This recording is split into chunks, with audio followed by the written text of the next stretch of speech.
This is Guardian Radio 96.9 FM, Nassau, Bahamas. The views and opinions of the hosts and guests are their own and do not necessarily reflect the position of the management and staff of Guardian Network.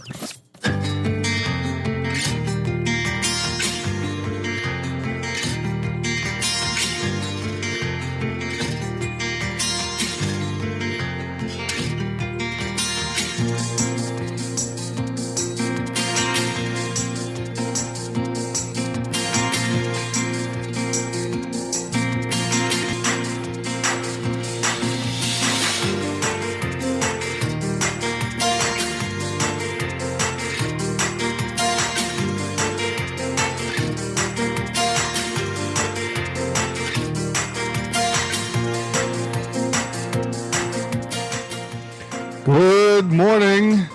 Bahamas downgraded once again by Standard & Poor's, but gives the country a stable outlook. And in case you didn't know, the state of emergency has ended this weekend. In our interview today, we're talking to health officials, and in Morning Blend Business, we'll be talking to Island Pay. That's all straight ahead. I'm Chester Robards, and this is Morning Blend. Wake up, it's a new day. Wake up, it's a new day. It's the start of a new way. You know that it's the start of the old way. Wake up, it's a new day. Wake up, it's a new day.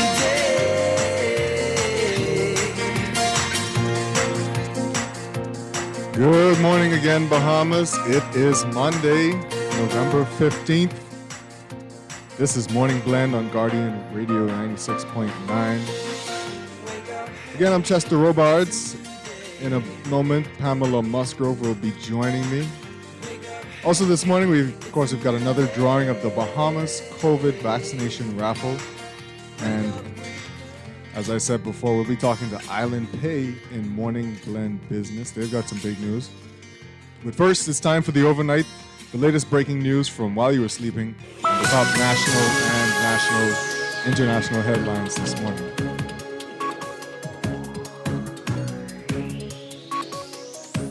In the overnight, the Bahamas downgraded by Standard & Poor's.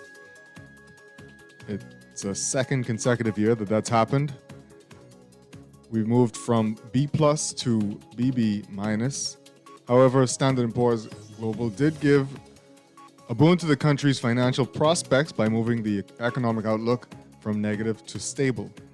Acknowledging the new large shocks to the economy in the past 3 years, notably Hurricane Dorian and the COVID-19 pandemic, S&P, in its rating release on Friday, said it believes the country's track record of slow progress in reforming public finances and key sectors of the economy has contributed to the weakening of its financial profile over many years and hurt its economic performance.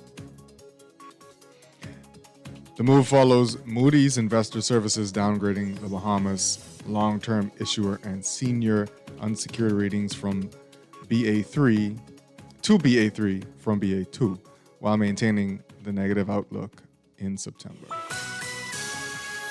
Of course, as you all, the state of emergency is ended after more than 600 days in a state of emergency. The Bahamas state of emergency has come to an end. The state of emergency ended at midnight on Saturday and has widely been welcomed by many residents and businesses after more than a year and a half with uncertainty regarding COVID-19 restrictions. Also, some more good news. The Bahamas moves from level 3 on the CDC's travel, moves to level 3 on the CDC's travel advisory list. The United States Centers for Disease Control and Prevention is expected to move the Bahamas from level 4 to level 3 on its travel health advisory notice.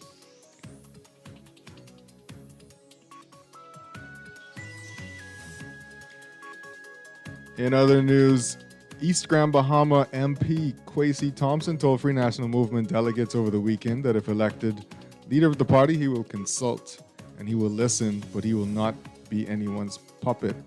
Sources say former Prime Minister Dr. Hubert to lead the party. Thompson will challenge his fellow Grand Bahama MP, Marco City MP Michael Pintard, and Central Grand Bahama MP Iram Lewis when the party holds its leadership convention on November 27th.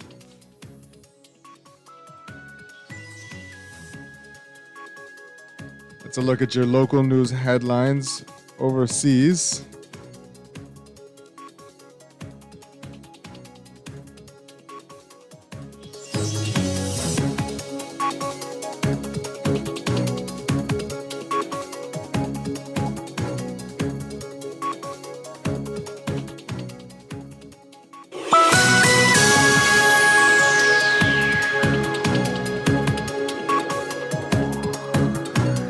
In what's being termed a complicated relationship, Biden and China's Xi Jinping are set to meet. They slurp noodles together in Beijing. They share deep thoughts about the meaning of America during the exchange. They gush to U.S. business leaders about developing a sincere respect for each other. The American president has held up his relationship with Xi as evidence of his heartfelt belief that good foreign policy starts with building strong personal relationships. But as the two leaders prepare to hold their first presidential meeting on Monday, the troubled U.S.-China relationship is demonstrating that the power of one of Biden's greatest professed strengths as a politician, the ability to connect, has its limits. And here's a look at sports.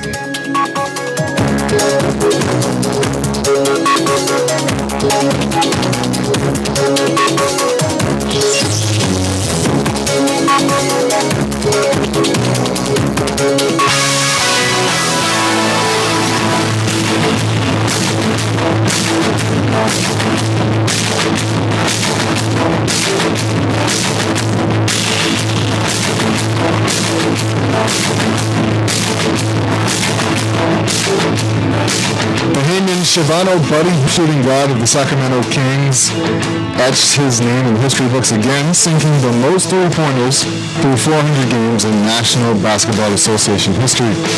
The feat came against the Oklahoma City Thunder on Friday night. Field has now made the most three-pointers in the first 400 game of a player's career in the history of the league. The guard has made 1,209 three-pointers so far in his career with the Kings and the New Orleans Pelicans. And in not so good news, it was not the ending that the Bahamas senior men's national cricket team wanted to their International Cricket Council Men's 2020 America's World Cup Qualifiers campaign. Nevertheless, they returned in high spirits. The Bahamas lost the final two games against the United States of America and Panama in a doubleheader at the Coolidge Cricket Ground in Antigua and Barbuda on Saturday. In the first game of the day, the Bahamas lost by 10 wickets to the USA, who was able to easily meet the run target set by the Bahamas.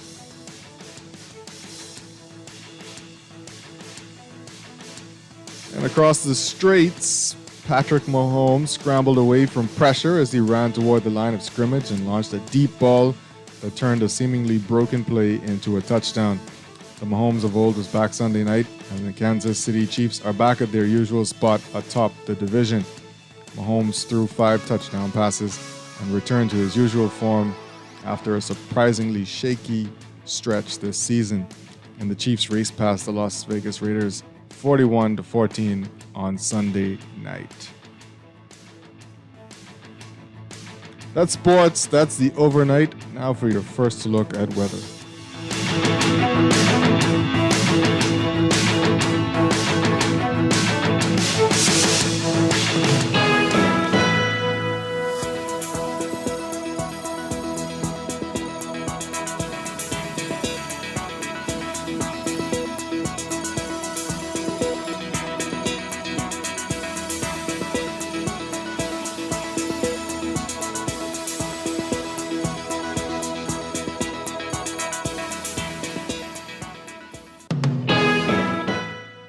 And here's your first look at weather for today, Monday, November 15th. The general situation, a cold front near the central Bahamas will continue to produce showers. as it meanders over the northern Bahamas. Meanwhile, moderate to local fresh winds will persist across the nation through tonight. For boaters in the northwest and central Bahamas, they should remain vigilant due to possible waterspout activity near the frontal boundary. Beachgoers should exercise caution along north and east coast beaches due to the risk of rip currents. For the northwest and central Bahamas, weather will be partly cloudy, mild and breezy, with a few isolated showers and the slight chance of isolated thunderstorms, mainly in the vicinity of the frontal boundary, becoming breezy in the central Bahamas by tonight. A small craft caution is in effect across the northwest Bahamas. Winds north to northeast at 15 to 20 knots in the northwest Bahamas, northeast to east at 10 to 15 knots across the central Bahamas, increasing to 15 knots with higher gusts by afternoon. Seas 4 to 6 feet over the ocean in the northwest Bahamas, 2 to 4 feet, but building to 3 to 5 feet by afternoon in the central Bahamas. For the southeast Bahamas, weather variably cloudy and warm, with a few spotty showers today, becoming breezy this evening. A small craft caution will come into effect by this evening. Winds will be easterly at 10 to 15 knots, becoming northeast to east at 15 to 20 knots by evening. Seas 2 to 4 feet, building 4 to 6 feet over the ocean by evening. Your daytime high temperature today, 84 degrees Fahrenheit, 29 Celsius. Your overnight low, 68 degrees Fahrenheit, 20 Celsius. We'll have your extended look at the weather coming up.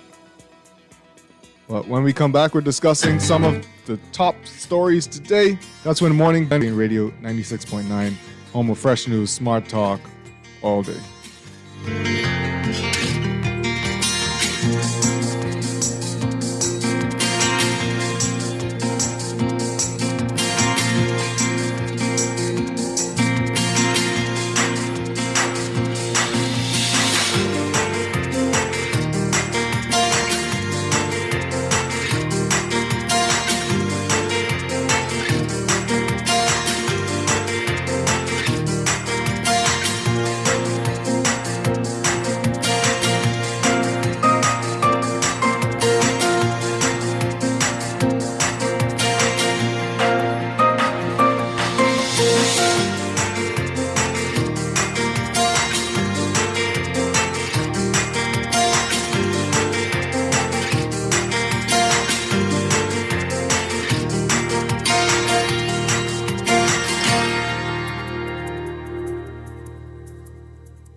We are work country, our people, and our livelihoods, so that we can move forward. The vaccine is safe. The vaccine is easy.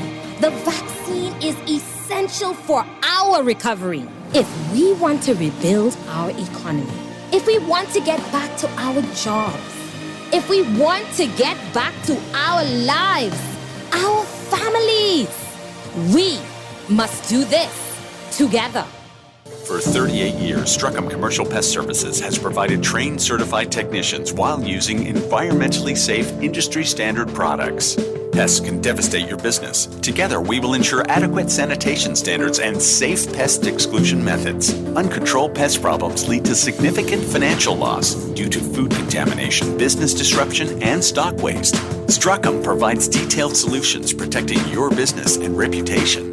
Strachan, #1 in pest control services. Rev customers already get more channels, more sports, and more speed. Now, we're giving more Christmas with up to $250,000 in cash and prizes. Sign up or upgrade to Rev Trio to win prizes like rent and mortgage payments, trips to see your favorite sports teams, plus up to $20,000 in our Rev Cash Vault. Want to win more Christmas? Call 601-8992 today and ask for Rev Trio. Rev, you and us, together. Tired of banks forcing you to use technology to bank the way they want you to? Your convenience is important. So no matter what your banking needs, Commonwealth Bank's friendly staff are always available in branch for that personal one-on-one service. But when you choose technology, our online and mobile banking app offers you state-of-the-art functionality. The choice is yours. Commonwealth Bank. Bank the way you want. Technology makes every day in life just a little bit easier. Whether it's for joy, productivity, or creativity, Custom Computers has all the latest gadgets to conquer any obstacle. Imagine automating mundane tasks with tech and living a freer, richer lifestyle, all while staying on top of your goals. The path to freedom could fit in the palm of your hand. Discover tomorrow's technology today at Custom Computers on Patton Street, Cable Beach, and Caves Village through the Blake Road entrance. Cheney's Chesapeake Road Christmas Wonderland is open under the Big Tent. Get your Christmas trees in pink, frosted, green, or white in a variety of sizes. Musical Christmas LED and laser lights, a large variety of tree ornaments, lighted angels and Santa tree toppers, bright and lively colored Christmas balls in all sizes, garlands, wreaths, tree skirts, stockings, and lots more. Add flowers, picks, and decorative mesh to brighten up your home or office this holiday season. And don't forget the toys at Janae's Chesapeake Road. Check our selections online at www.janae's.com. You've tried everything. ASUS with your mother's cousin's sister's auntie, and even hiding your money under your mattress. But is your money safe? Your Bahamian dollar deposit in a member bank or credit union is insured up to $50,000. If anything happens, your deposit up to the insured value will be returned to you thanks to Deposit Insurance. Visit Deposit Insurance Corporation at www.dic.bf. Protection for your money guaranteed with DIC. This is Guardian Radio, your station for up-to-the-minute news, intelligent, interactive, and engaging conversation. 96.9 FM. Wake up, it's a new day. Wake up, it's a new day. It's the start of a new way. You know that it's the start of the end of the old way. Wake up, it's a new day. Wake up, it's a new day.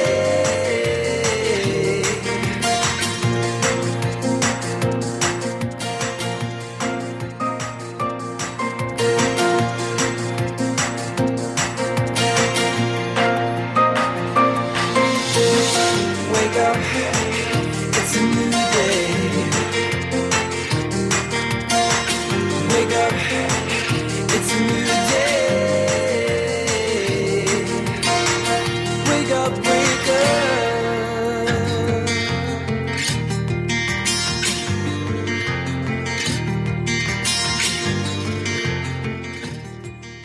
Good morning and welcome back to Morning Blend on Guardian Radio 96.9.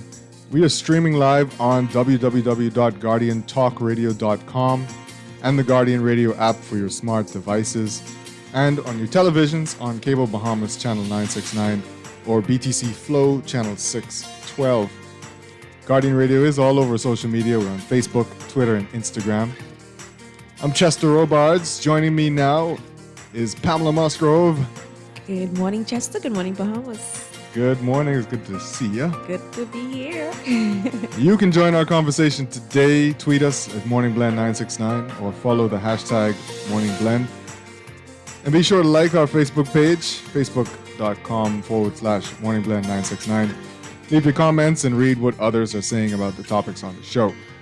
Or email us at morningblend@nascard.com.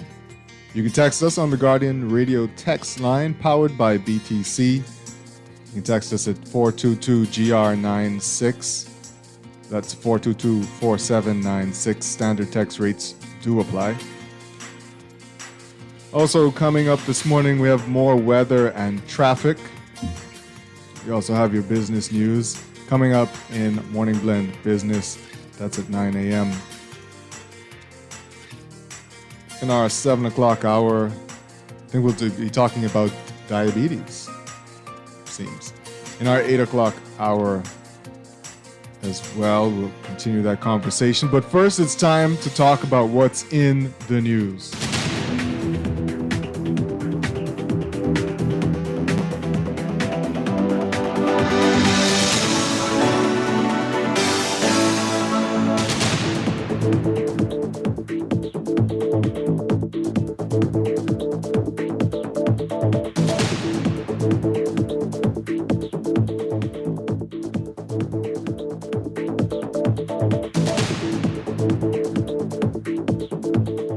And in the news, of course, I guess everyone should know by now, this happened on Friday. The news came out on Friday that the Bahamas was downgraded by Standard & Poor's. So that's a different rating agency than Moody's, who downgraded us, was it the day after the election? Yes. Right, the day after the election. And of course, we have Pamela Musgrove here with us. Thank God, because she's our resident financial expert when it comes to these things. You seem to always be on the show when I have to talk about this kind of stuff. When I'm holding down the show for Dwight. Or is it that we've been having a lot of these things over the past several years? It could be that as well. Wow. But so we move from Standard & Poor's moved us from B plus to BB minus. I don't know if you know. I'm not sure how both the rating agencies' levels match up. Do you know if I think they are about even now. Yeah. I think Standard & Poor's was ahead of a little bit. Moody's, and then Moody's played catch up. And so I think they are basically on par. Which is interesting because Standard & Poor's seems to be a little kinder to us than Moody's usually is. Well, I think most of the downgrades initially was by Standard & Poor's, and Moody's was just, sitting, I guess, and watching. Yeah. And then they came with a series of downgrade, and then I think they are basically on par. But I don't think it's about being nice or not being nice to us. That's the only way I can put it. Rating agencies and international persons look at these agencies when they are deciding whether or not to invest in a company or purchase a company's debt. Right. And so it's important because I don't know if you remember during the Great Recession, these guys got raked over the coal. Yeah. Because, they were giving investment grade ratings to instruments that were really higher in risk and really deserved another type of rating. Right. And so when that, crashed, when the market crashed and everything went, haywire, people really got on them for their ratings. And so I think for them now, it's like we're gonna look at this and we're gonna try as much as possible to put what we really believe these investments are worth, because they have international persons looking at this and using these report to help them make decisions. That is true. But here we have Standard & Poor's giving the Bahamas a stable outlook. So we went from negative to stable. I think Moody's still has us at negative. Right. Their outlook. So these two guys aren't on the same page when it comes to looking at our economy. And I think what they do is a lot of this is comparative or relative type analysis. Yeah. So we were at a certain rating, and when they look at countries in that rating, they would compare our fiscal ratios to those countries. Right. So if our debt burden is, let's say, 100%, and the previous rating countries in that segment, their debt burden was 86%. Right. They have to downgrade us to the segment that we match, so to speak. Right. And then they look at comparing where we are now to other countries in that segment to determine whether the outlook would be negative or stable. Right. And so from Standard and Poor's perspective, we are in this recovery phase. Right. And so they see where, we need to be downgraded. But in this category with other countries, we are at a stable position, and they don't look at it in the immediate term as deteriorating. Right.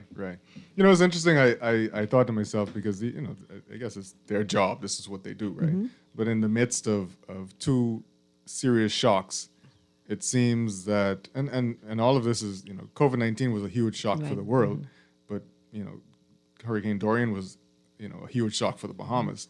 And one would think that, over the time, we wouldn't get so beat up by the rating agencies that they would take into consideration the fact that these things. They may feel sorry for us. They may sympathize with us, but they have a job to do. And that job is, what is the outlook of this country? They have to be honest with that in order for persons to make their decision. Yeah.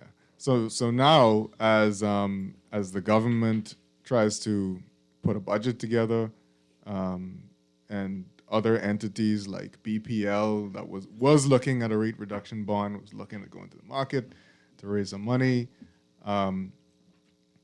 This obviously has a worsening effect on us, on our credit, and us get the possibility of raising money on the international market at a decent rate. Right. So not that we wouldn't get it necessarily, but that we just would have to pay a boatload of money back. Yeah.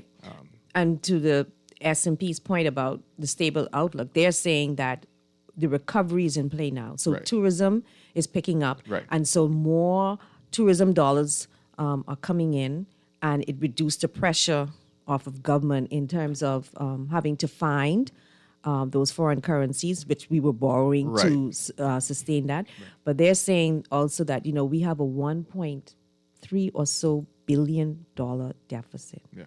That means that the difference between our revenues and our expenditure is a negative $1.3 billion. And they're saying if we cannot close that gap over the next 12 or so months, then they're going to give us another downgrade.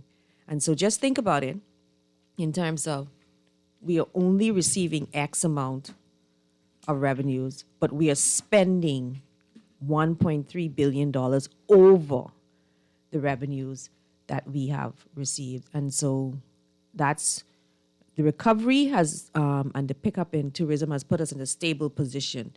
But they're saying that if we cannot bring our deficit down, and that's either by increasing revenues or reducing expenditure to a sensible number, then they're going to give us another downgrade. Yeah. The thing is, a lot of Bahamians say all the time, why should I care? Why should we even care about what these guys say and think?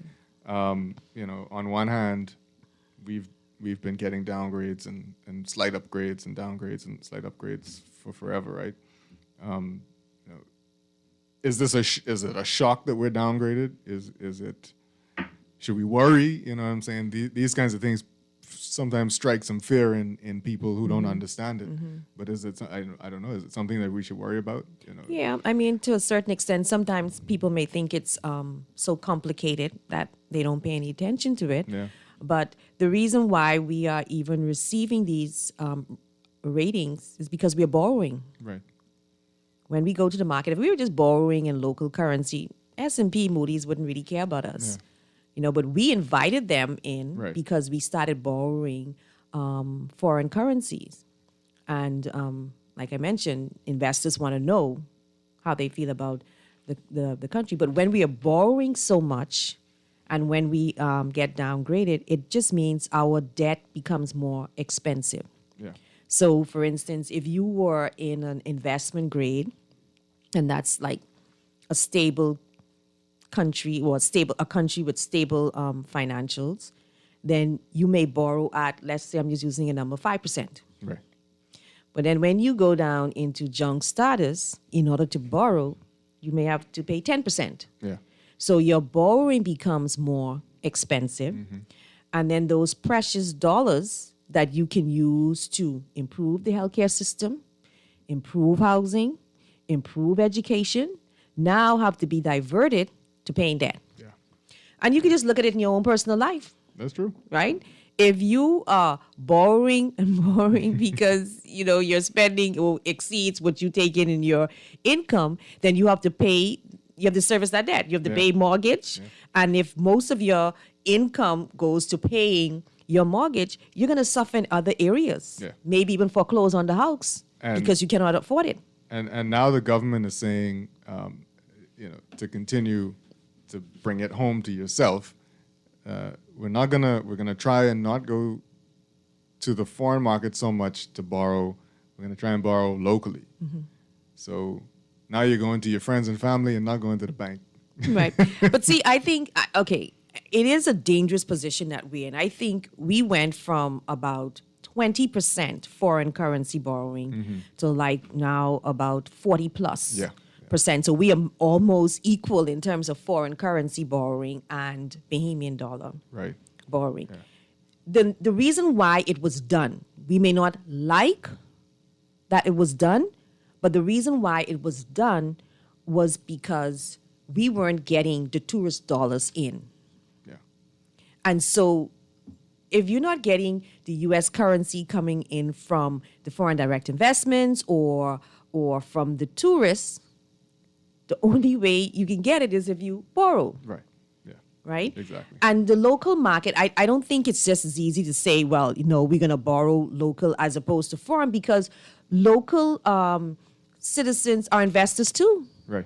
And just like the foreign person looking at your financials and trying to determine if they're going to put their monies there, local investors are doing the same thing. Same thing, yeah. And so they're going to the persons who have the money are going to shy away from the market. And if you look at a lot of the local investors' portfolio, they already, in some cases, overweight. Kind of tied up, yeah. With government bonds. Yeah. So if you're an investor and you're looking to maximizing your return, you're not just going to take on government debt just for, wanting to be a social initiative. You're going to look at your investments and your portfolio, and you're going to make the right decisions based on the information that is presented. Yeah. So it's not an easy sell to just say, okay, we're just going to go in the local market and we're going to borrow money. No, the local market want that same level of information sessions and that same level of energy that you have to convince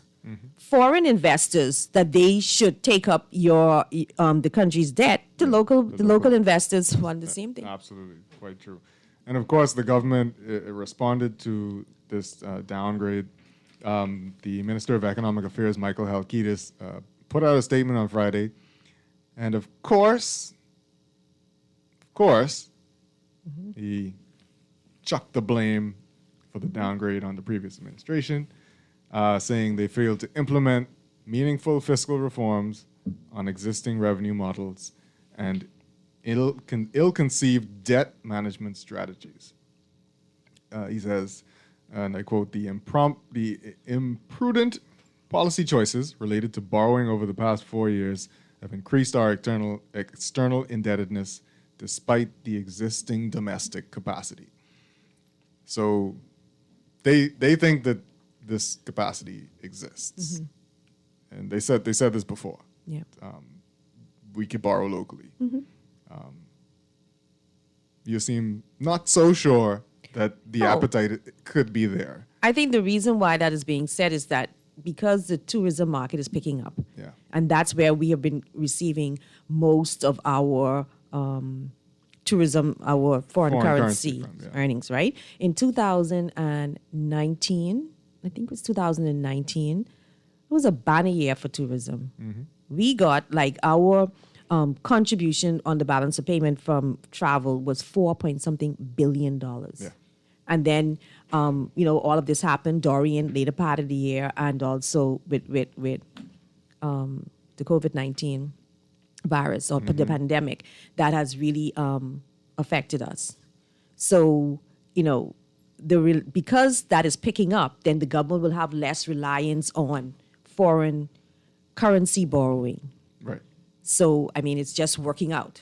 It's not any particular strategy of such. It's just that the market is opening, people are traveling, and they say most of our tourists come from North America, and they want close spots. They don't want to go far, but they want to travel near, and so that is picking up. But I just think the focus ought to be real economic reform. Yeah.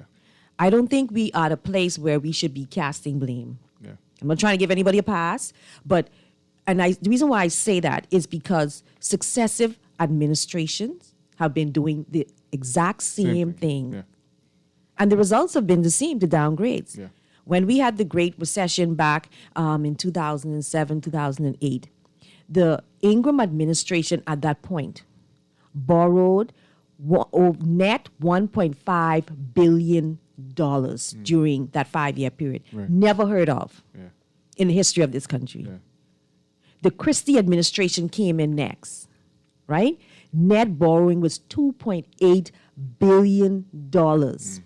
Never heard of. Yeah. in the history of this country.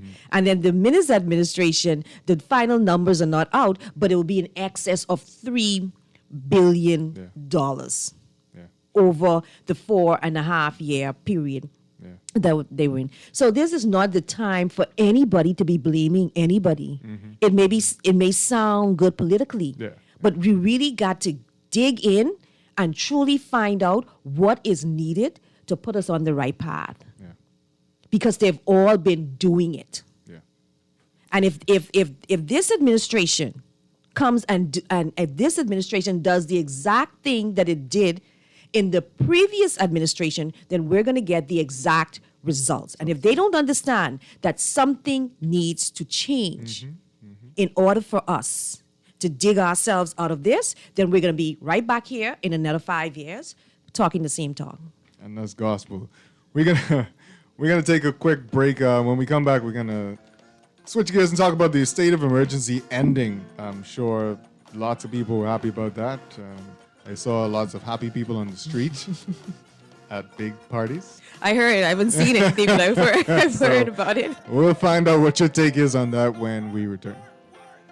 I got mouths, I gotta feed, so I'm gonna make sure everybody eats.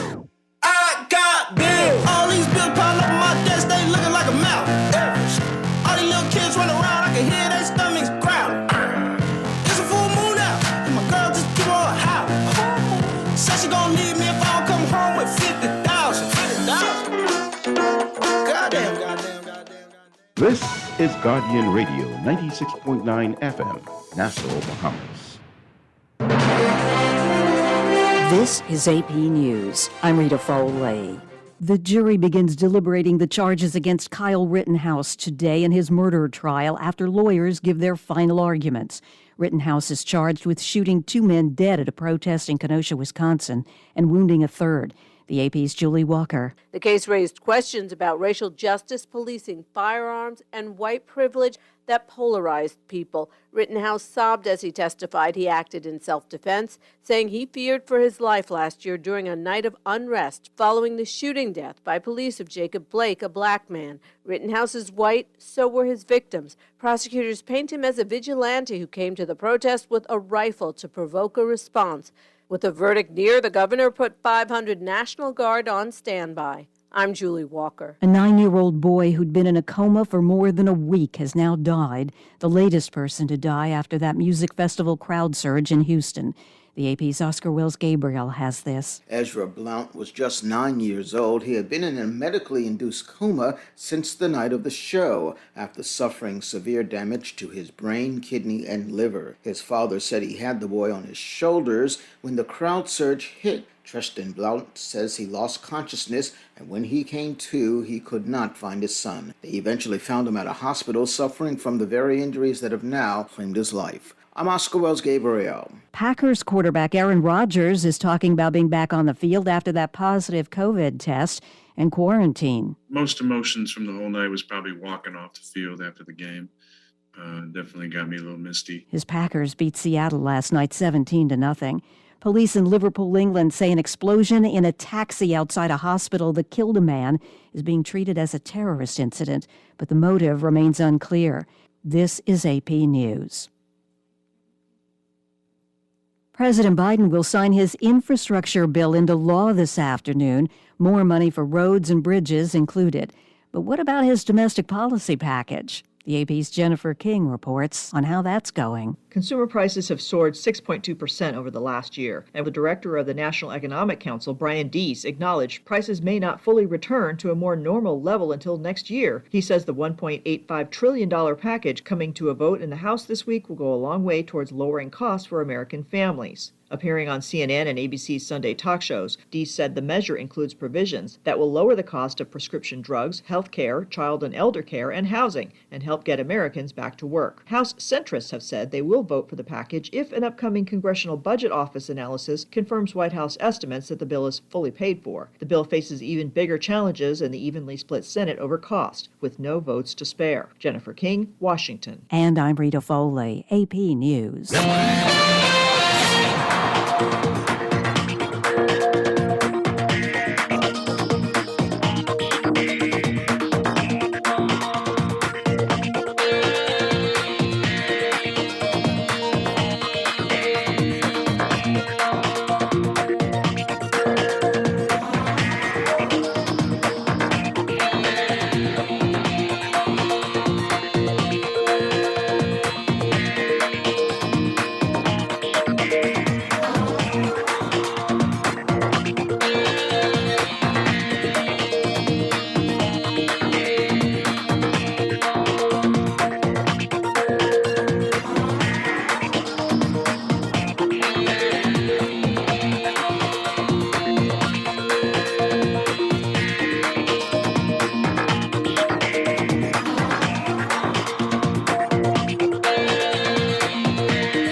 And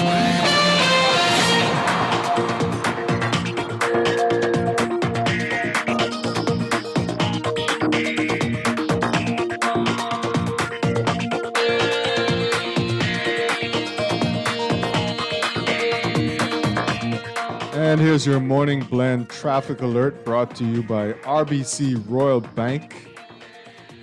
We've got traffic building already on Gladstone Road, heading north to JFK Drive. It's backed all the way up to the top of the hill there, and of course we know that can extend well down past the hill, so if you're going in that direction, better get there now. On Samaila Butler Highway, northbound, headed to Connie Williams Darling Highway, traffic is building. It's getting pretty thick now, so you want to get there early. Traffic also starting to build up on Prince Charles at the intersection of Beatrice Avenue there. Everywhere else looking pretty clear for the moment. Of course, we're going to have another look at traffic later in the show. That's your morning blend traffic alert, brought to you by RBC Royal Bank, banking reimagined. And it's time for your morning blend weather check.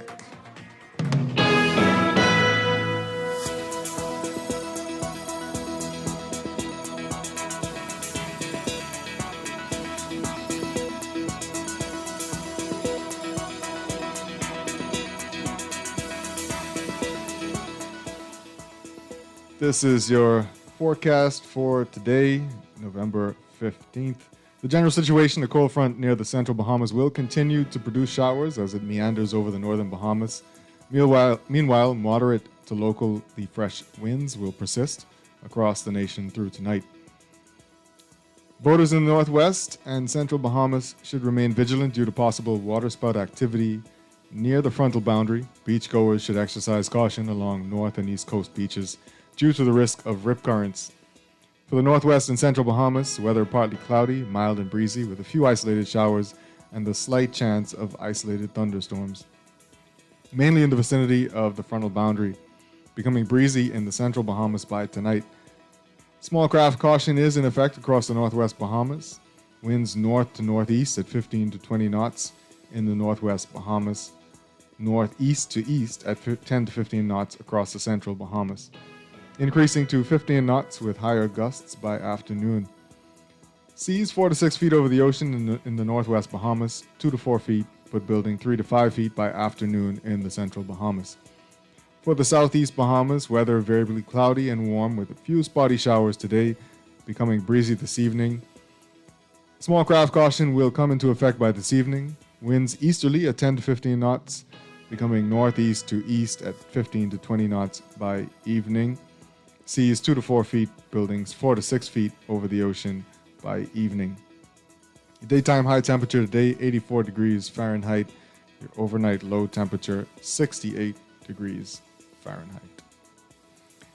That is your weather check for this morning. What does Christmas mean to you?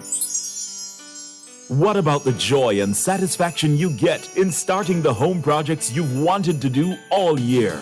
CIBC First Caribbean helps you make your Christmas wishes come true with easy and flexible financing on personal loans. Apply online and smile all the way this holiday season. Visit CIBCFCIB.com for more information. Terms and conditions apply.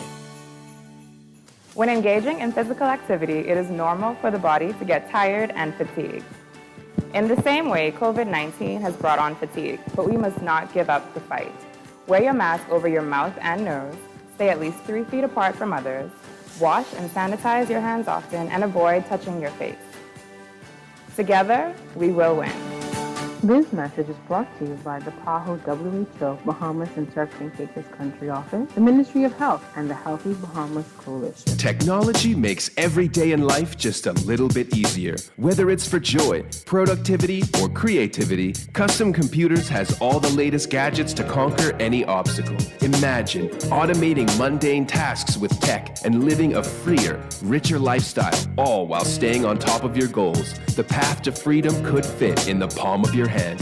Discover tomorrow's technology today at Custom Computers on Patton Street, Cable Beach, and Caves Village through the Blake Road entrance. Wendy's and Coca-Cola are back with $45,000 worth of upgrades for you. Upgrade your premium lunch combo to a large or purchase a large salad and a Coke product and get your scratch card for a chance to win thousands of prizes instantly. You can win a PlayStation 5, plane tickets with spending money, weekend hotel stays, an iMac, iPads, iPhone 13, tool sets, washer and dryer set, and thousands more prizes. Visit Wendy's Facebook page for more details on the Upgrade My Life promotion. Rules and restrictions apply. Best rate, no delays. Best rate, no delays. BTC gives more savings on the best fiber internet. It's super fast with super savings in every package. Compare and see for yourself. Enjoy up to 150 megabits per second plus 157 TV channels and unlimited home phone minutes for only $99.99. Best rate, no delays. Visit a BTC store to sign up for the best internet experience on the Bahamas' best fiber network. Conditions apply.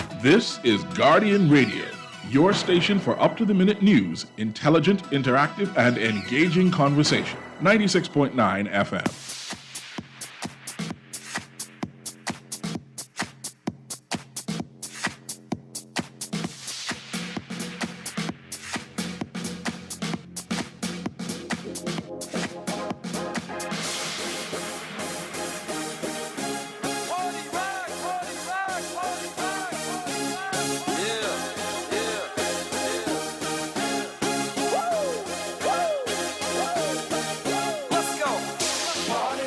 In the house tonight, everybody just have a good time, and we gon' make you lose your mind. Everybody just have a good time. Party rock is in the house tonight. Everybody just have a good time, and we gon' make you lose your mind. We just wanna see you shake that. Good morning and welcome back to Morning Blend here on Guardian Radio 96.9. I'm Chester Robards here with Pamela Musgrove, and we're still talking about what's in the news. And of course, if you weren't party rocking in the Bahamas this weekend, then you didn't know the state of emergency had ended, right? I mean, I didn't go anywhere. I don't know about you, Pam, but I was not so sure about how life in New Providence would be post state of emergency. Mm-hmm. So, I left I left that to the more adventurous people now. I don't know. I think I'm a bit old or something. I don't know. But I saw pictures and video of, there was some bubble concert thing. Soca. So I love soca music. It's my thing, right? But no, I didn't go. No. I heard about the partying, but I haven't seen any videos or any pictures yet. Yeah, no. So there was some kind of march on the road, and some people had masks on. Of course, some people didn't. I saw some video from the party, the concert, and it was ram-packed. Someone said to a friend of mine who was there, his friend said to him that pandemic over. And I guess that's how people feel, right? I'll give us a pass. Yeah. A pass. You're excited. You've been at this almost 2 years and you're excited. Right. But it should stop right there. Yeah. And then we should be careful because we are not out of the woods yet. And like Dr. Fauci said when he was on the show, when we get to that point where it is announced that we are no longer in a pandemic, you still have to control it. Individual countries will still have to control it. Yeah. And so, I'll personally give the pass because people are just excited. Yeah. I mean, they probably thought this day would never come, and they value. It's true. Socializing, and they value friendships, and they've taken it for granted that you could hug someone, touch someone. So I'll give them a pass, but I think we need to be careful. Well, so it's interesting because I think really the only thing substantial that fell away was that we have no curfew. Mm-hmm. Everything else really is standard. Right. Right? Mm-hmm. You gotta continue with your mask wearing and all of that stuff. But you could stay out a little bit later, which means you could hang out a little bit longer and catch some more breath in your face, which is the dangerous part about this whole thing, right? So like I said, I didn't. We want to hear from you. Did you go to the concert? Were you there? Tell us about it. 323-6232, 325-4316, 325-4259, or you can text us 422-GR96, which is 422-4796. How you feeling? I mean, do you feel freer? I mean, I don't know that I felt restricted. But I mean, I'm still wearing my mask. Yeah, I'm still trying to be socially distant with persons. I just think we just need to officials need to reinforce and educate to make sure persons. I don't think at this stage we should be having large functions and gatherings. I think they should be limit. Yeah. There should be limits on the number of persons. And so if we see a concert with 300-400 people, I think, maybe not. Maybe not, yeah. Yeah, maybe not. And I don't know if it was. I have to probably have to look at it. If it was required that at the gate you present a negative COVID test. Yeah, that's how it was. Okay, our engineer's saying that's how it was, right? Or your vaccination card, which may or may not, mean too much, because we still know that you can contract COVID-19 and spread COVID-19 even if you're vaccinated. So we can be like what the U.S. is doing: show your vaccination card and a negative yeah. COVID test, right? So if maybe if you're gonna have a crowd size larger than, let's say, 50, if that was the number, then everyone must tested. Show your vaccination card and you must be tested. And that's the thing. Yeah, and just showing that you're just being extra safe and careful Absolutely. during this time. So you can almost guarantee that the percentage of COVID-19 in your body is low. I wouldn't say negative, but low. So and you could make that you could make that restriction for functions like that, and as an incentive. If you want to have a function, and let's say you want 300 people, well, everybody must be vaccinated and they must have a negative test. No, absolutely, and I think some protocols in the legislation does call for that. I know for some sporting events that was one of the things. It was like everybody got to because these are considered super spreader events, and you yeah. just want to be extra safe and extra careful. So if it's under a certain number, it's outdoors, then maybe you don't need that. Right, and of course we're coming upon two big, let's get together seasons. We got, even though we don't actually do Thanksgiving, people do Thanksgiving here. Do, yeah. So we all get together and have food, and you can't wear your mask and eat. So that's going to be a thing. And then we got Christmas and New Year's and all of that coming up, to see how we're going to end up dealing with that. Yeah.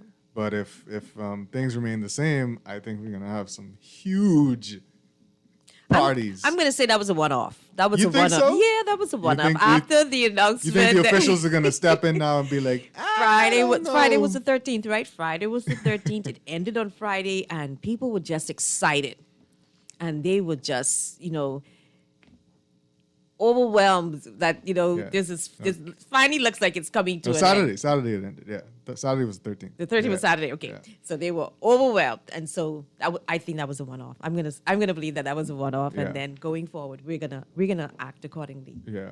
So, because we know our healthcare system cannot afford it, and true. And the reason why there was a second wave, a third wave, and in some countries a fourth wave, because a lot we let our guards down. Right. You think we're over it, and you go get comfortable doing things that you did prior to the pandemic, and then the cases start to creep up, and you go in this next wave. So in order for that not to happen, we just need all stakeholders working together. Well, the thing about it is, we saw on Friday, I think it was, the announcement about the CDC lowering its level for the Bahamas from 4 to 3.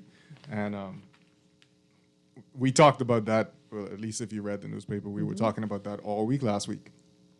because the Director General said it, the President of Bahamar said it. Without the level 3 CDC rating, the meetings, incentives, and exhibitions and conferences market in the Bahamas was pretty much stagnated, right? So companies that may want to come here and have a big old retreat weren't doing it because of liability issues from the CDC rating. And now that it's down to a 3, they can come again and safely kind of congregate and I think and most rent out countries, ballrooms, etc. Most countries are at level 3 Yeah. in the CDC ratings. Yeah, but we had to present our case. Yeah. Obviously, we heard Dr. Brill McMillan say that we sent some information to them. The numbers look good to them, and so they. Yeah, but we can see. I mean, we can see it's down to low double digit. Yeah. In some case, single digit. Yeah. And we can see the hospitalization rate has decreased substantially. The number of persons dying have decreased. So all of these are visible statistics that they would generally show the CDC as in order for them as a part of their argument for reducing the level. So we're talking about that, and we're talking about what we saw over the weekend with the state of emergency ending. Are we going to maintain this CDC level now?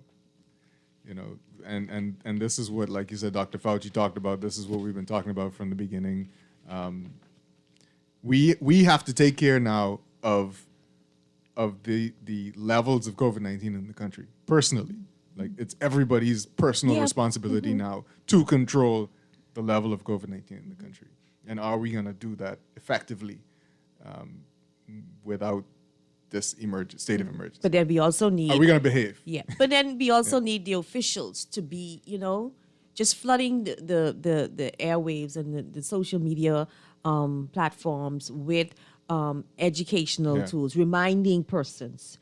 This is what you have to do, reminding them of the consequences as well for when you violate these rules. And I think that's where we are now. Yeah. It's true. So we can't get lax at this moment. Yeah. We got some text messages coming in. This person says, I hope all those people are vaccinated. Partying can lead to another surge. Bahamians, please be careful. And that's what we're talking about, right? We don't want another surge. This person says, good morning, Chester and Pam. I'm grateful to the government for ending the state of emergency and I guess to get back to some sense of normalcy. Mr. Davis has impressed me so far with delivering his promises in record speed. Yeah. Okay. Well, that's important in politics. Yeah. You promise something, you got to deliver. And if you cannot do it, you just be honest to the people and show them where you tried, but this is where we are at now. And while we may not be able to do it now, we are looking towards being able to do it. So that's key when it comes to politics. No, absolutely. I think some people are finding out the hard way that you must honor your commitments and your promises. Right. So this person said, so I went to a soca concert on Saturday night. You had to be vaccinated and tests were required before you could enter. They did tests on the spot instead of allowing you to bring your own. So lots of protocols. Oh, yeah, that's there good. You go. Yeah, see? Mm-hmm. So we can almost feel certain that COVID wasn't invited to the soca concert. Not a super spreader event. So like I said, you can do those stuff with concerts like that. And if you have those rigid requirements, I think, No, absolutely. It's a good idea to do testing on site as well. Yeah. So that's I'm glad to hear that. This person says, Pam, unfortunately, COVID will not give them a pass. Sad. Okay. This person says, I have a question for you and your guests. What percentage of those who get COVID do you think will be hospitalized, I guess they're saying. It's a low percentage. Yeah. I'm sorry, needing a vaccination card and COVID test negatives, the need for I don't know, something about coercing people into getting vaccinated. Yeah, I know. I mean, like the reason why I said with the concerts and stuff. Yeah. See, that's different from work. That's a whole different, issue.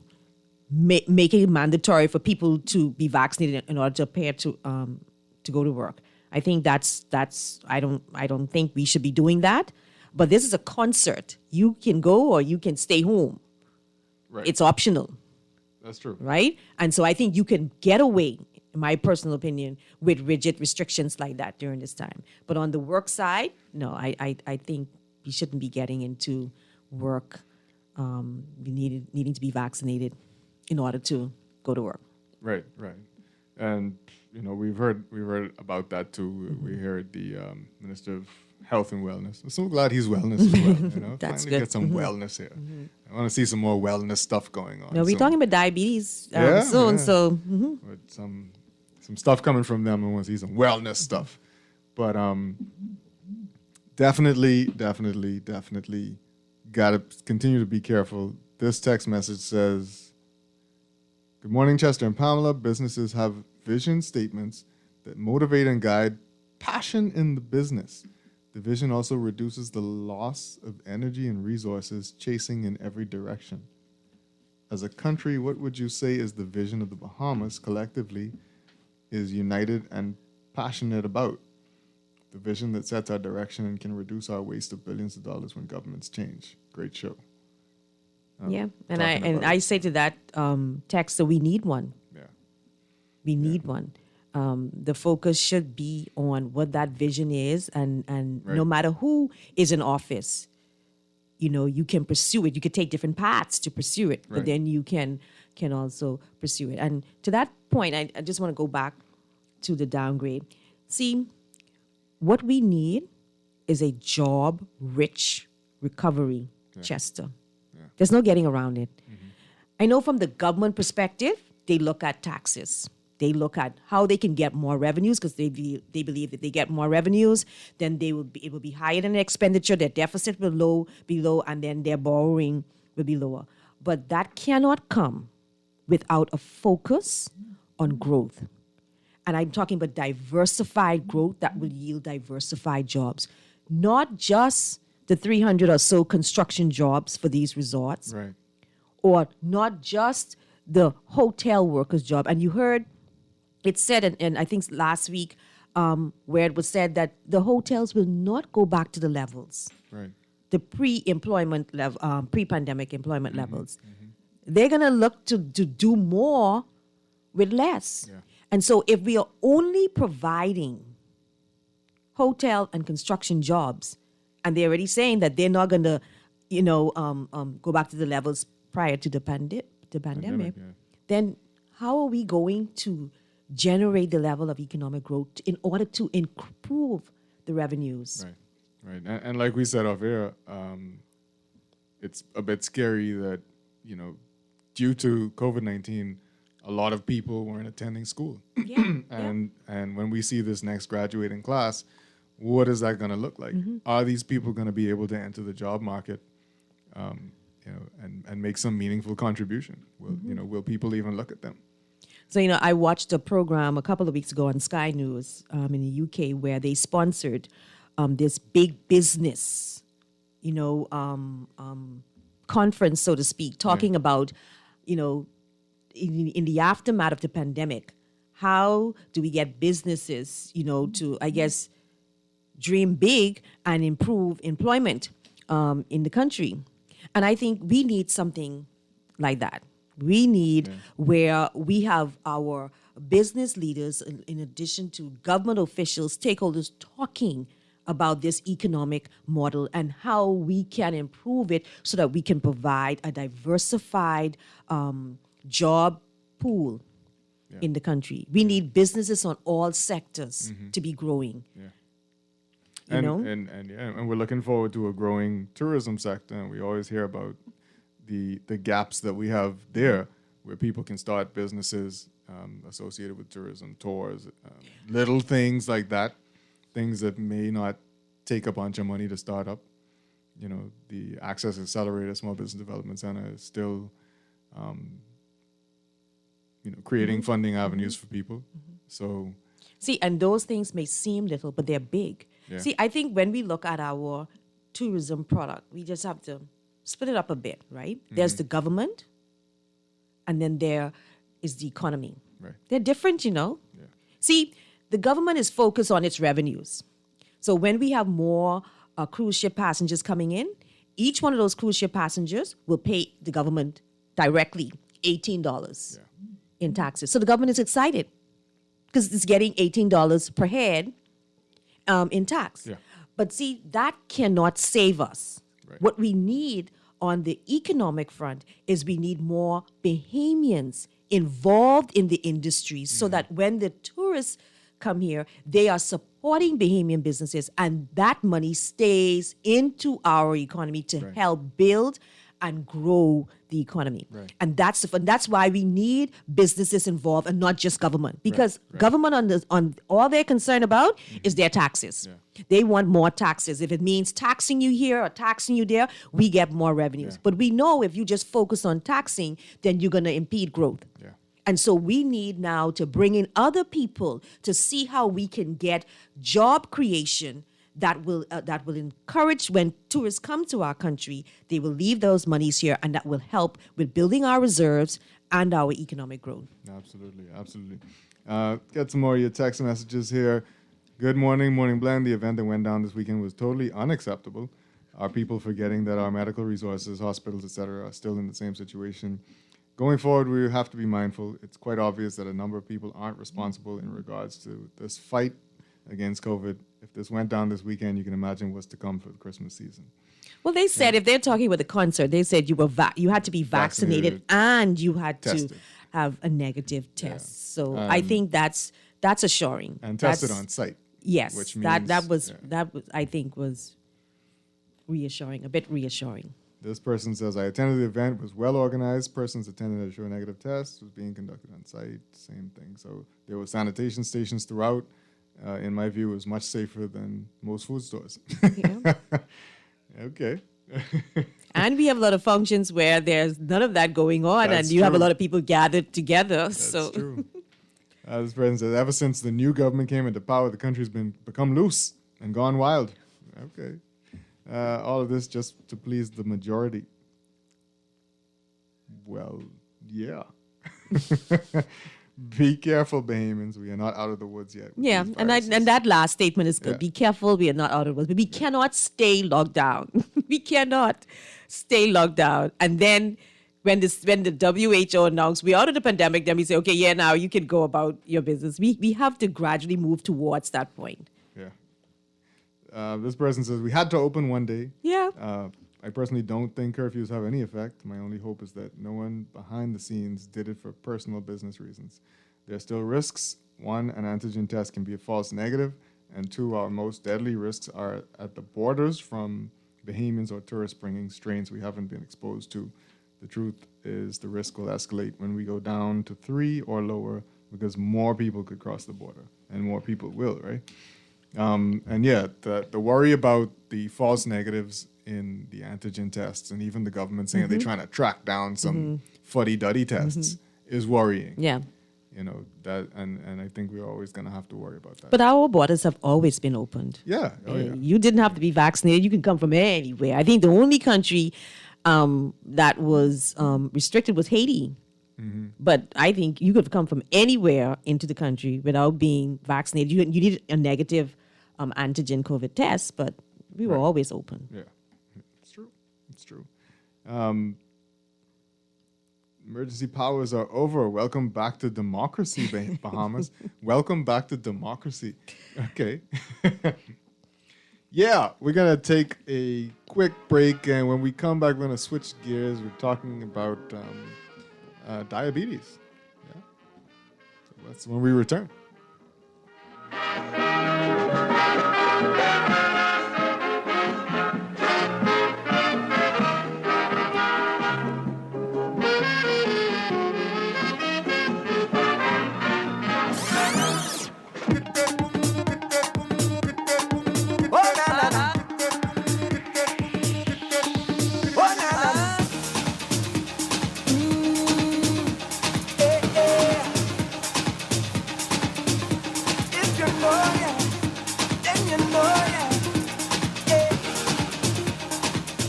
Hurricane season is here. If you're not prepared, it can really turn your life upside down. Fortunately, there's CG Atlantic General, Our people are here, ready to assist at a moment's notice, with protection like alternative accommodation for those who are displaced due to a storm. It's our priority to make sure you have what you need when you need it most. So when your life gets turned upside down, we can help to turn it around. CG Atlantic General. Good like that. Security and General Insurance Company Limited, trading as CG Atlantic General. Contact a CG Atlantic General broker today. Unlock the value of your home with an RBC home equity loan and do more for the holidays, like home improvements, investments, and build back your savings. When you switch your mortgage to RBC, experience the difference with no management fees, cash back on closing costs, and guidance from our mobile mortgage finance specialists. Learn more at rbc.com/Caribbean/equity loan and experience holiday joy with RBC. Offer extended to December 31st. Conditions apply. We are working to protect our country, our people, and our livelihoods so that we can move forward. The vaccine is safe. The vaccine is easy. The vaccine is essential for our recovery. If we want to rebuild our economy, if we want to get back to our jobs, if we want to get back to our lives, our families, we must do this together. Screws and Fasteners World, Balfour Avenue and Palm Beach Street, has those hard-to-find fasteners for you right now. You can find stainless steel regular hex, carriage bolts, galvanized bolts, threaded rods, nails, self-tap screws, sex bolts, anchor bolts, turnbuckles, masonry tools, hand tools, and weed whacker strings. Check out the rope selection and car body fasteners too. Special orders are welcome. It's your #1 fastener store. Screws and Fasteners World, Balfour Avenue and Palm Beach Streets. Call 326-1976. How do you measure value? It's Christmas time again? I never know where to shop for Christmas gifts and decorations. Everywhere it's so expensive. We have everything you need to go on your Christmas tree at very affordable prices. My friends like this. My friends like this. But I like this. Every day I have the opportunity to show customers how to get value for their money. They have the perfect gifts for mom and dad. At ShopSmart, we pride ourselves on giving value for money, and quality service is our pleasure. The Bahamas welcomes its newest and best savings store. It's discounts galore. From discounted cleaning products to discounted disposable products to discounted health, personal, and skincare products. For those new mothers, we have specially discounted baby accessories. And finally, just in time for Christmas, discounted toys and novelty items. Conveniently located on Mackey Street opposite Carey's Fabric Store. Come see us at Discounts Galore, your savings store. This is Guardian Radio, your station for up-to-the-minute news, intelligent, interactive, and engaging conversation. 96.9 FM.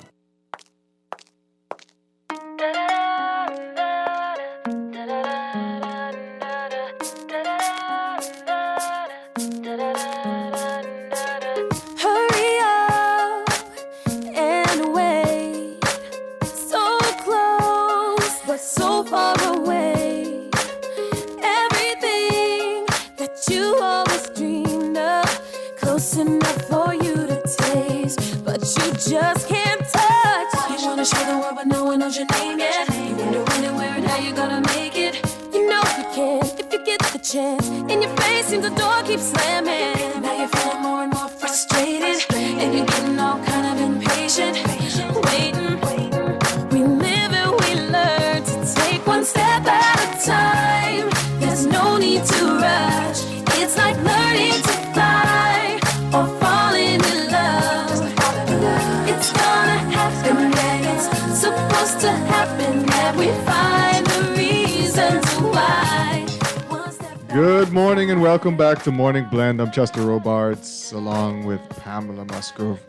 And it's World Diabetes, is it day? But we're talking to Dr. Monique Mitchell and Dr. Keva Thompson, who are on with us, and we're talking about diabetes. Good morning and welcome to Morning Blend. Good morning, and thank you for having us. Good morning. It's an absolute. Good morning. Good morning, everyone. Good morning, Bahamas. Now we know diabetes. So is it World Diabetes Day today, or is it week or month? Yesterday. Yes, 14th marked World Diabetes Day. World Diabetes Day, right? And how did we kind of recognize World Diabetes Day here in the Bahamas? World Diabetes Day was created in 1991 by the International Diabetes Federation and the World Health Organization in response to growing concerns about escalating health threats of diabetes. It became an official UN day in 2006, and it's commemorated on the 14th of November each year in honor of one of the co-discoverers of insulin. It is the world's largest awareness campaign, reaching around an audience of maybe 1 billion people in more than 160 countries. And likewise, the Bahamas is one of those countries. We see it as an important day, now more than ever, when you consider the impact diabetes has had on our population. Do you think we need a diabetes month in the Bahamas?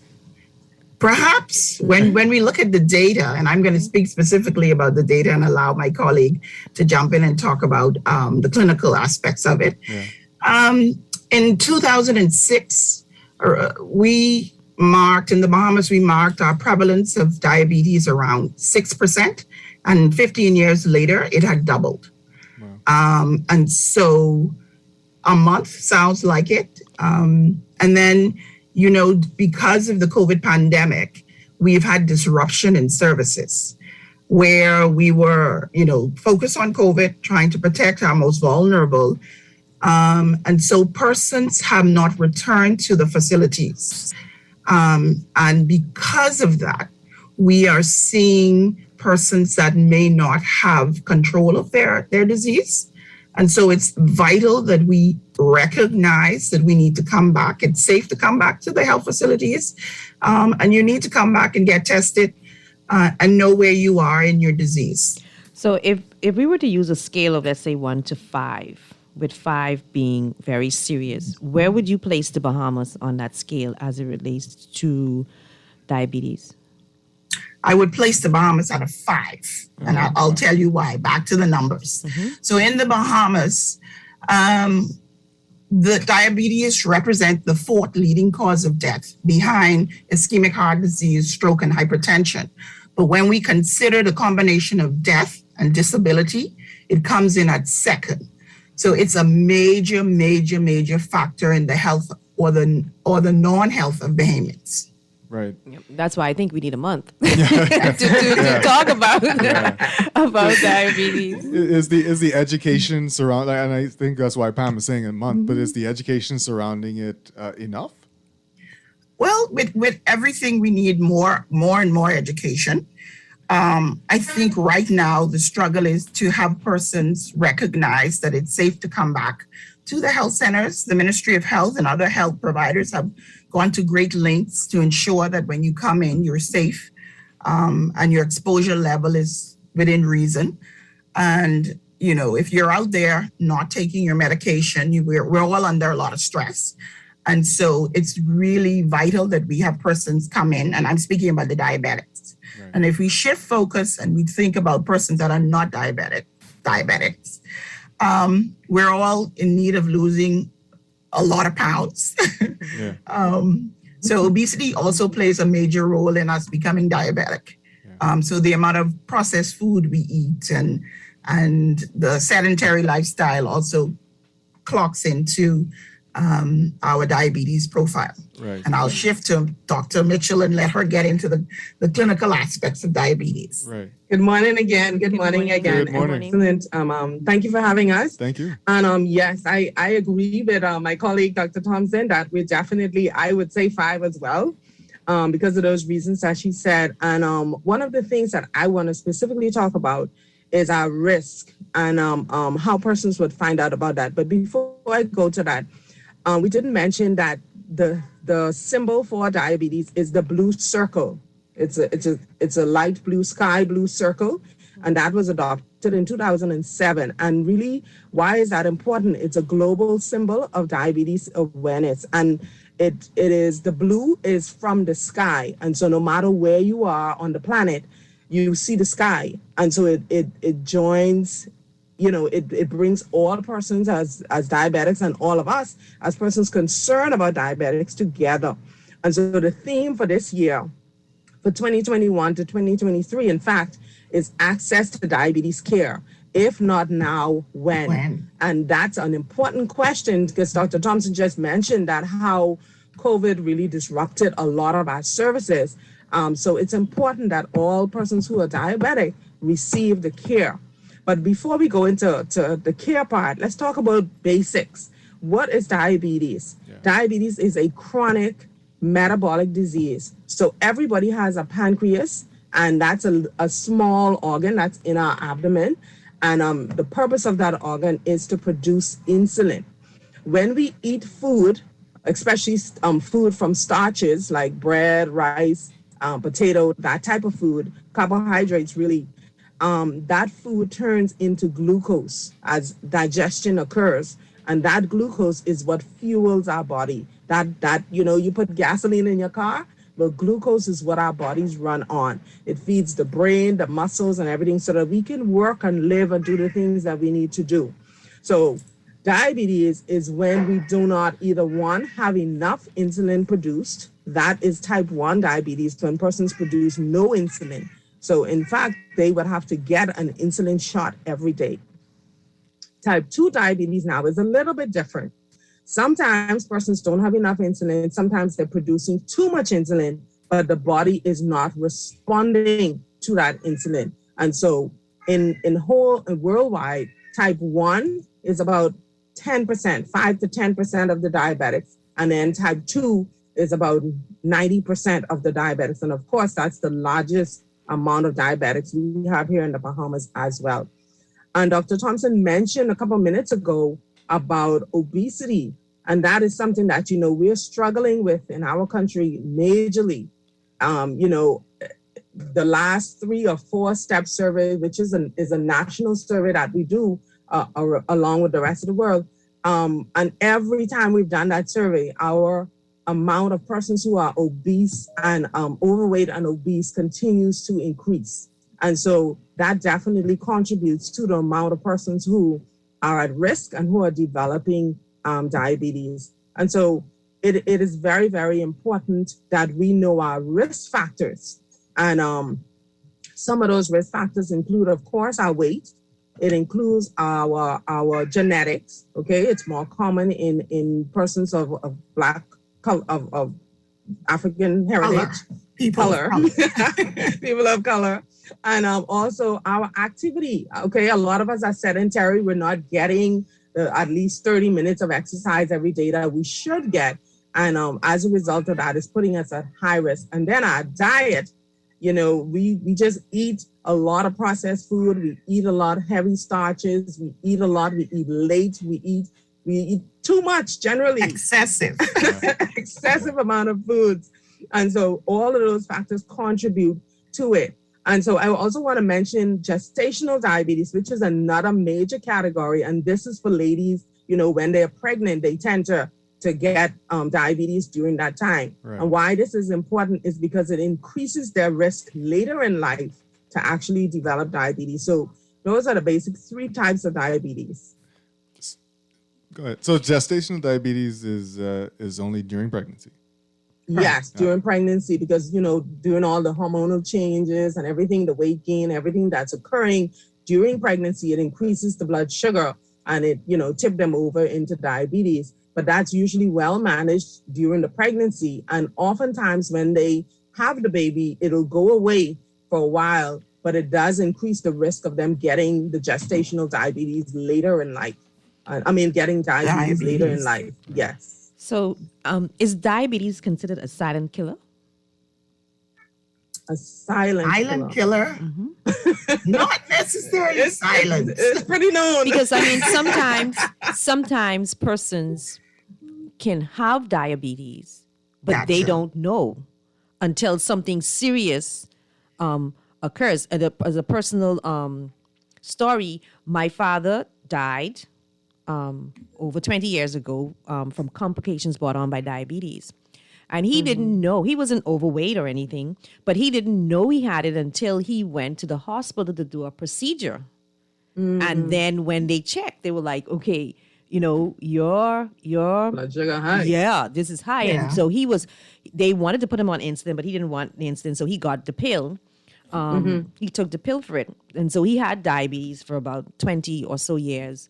But, you know, after a while, went back into the normal lifestyle. And he died from complications brought on by diabetes. So a lot of persons may have it, but don't And not necessarily know what it is until it becomes sometimes very, very serious, like a kidney failure or something else related to diabetes. That is true. There are a lot of persons who are walking around right now. In fact, I think it's 1 out of 3 persons who have diabetes don't know. I'm not sure about that statistic, but there's a significant amount of persons who have diabetes who do not know that they have it, and they're walking around as normal and don't realize that they're diabetic. And a part of that is what we want to promote today as well, is that persons would know their risk. So we talked about the risk factors. And I love, there's a website, I think it's the CDC website. It says, take the test. And once you do that, it gives you your risk. It's a score basically. And then it tells you your high risk, low risk, and it gives some suggestions of what you need to do to make changes. But what we want to promote today is that persons, everybody, every single person should have a physical exam every year. Right. Once you have that every year, you will have a test that will check for diabetes. And there are 2 ways that is done.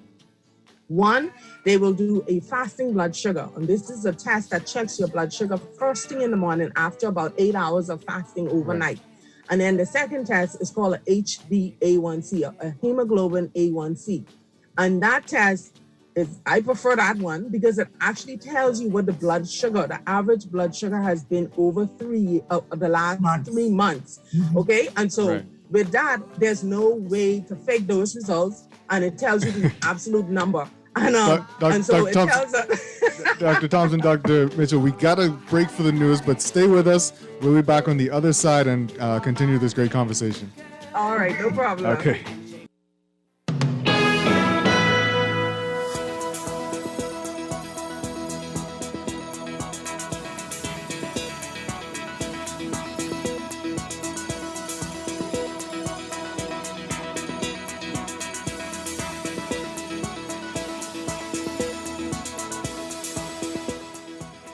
And now in this 8 o'clock hour, it's time for your final look at weather, brought to you by Bahamas First Insurance.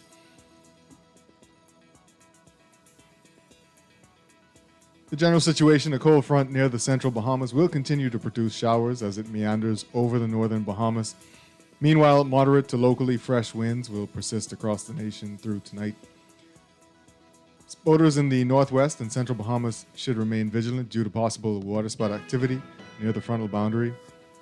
Beachgoers should exercise caution along north and east coast beaches due to the risk of rip currents. For the northwest and central Bahamas, weather partly cloudy and mild and breezy, with a few isolated showers and the slight chance of isolated thunderstorms, mainly in the vicinity of the frontal boundary, becoming breezy in the central Bahamas by tonight.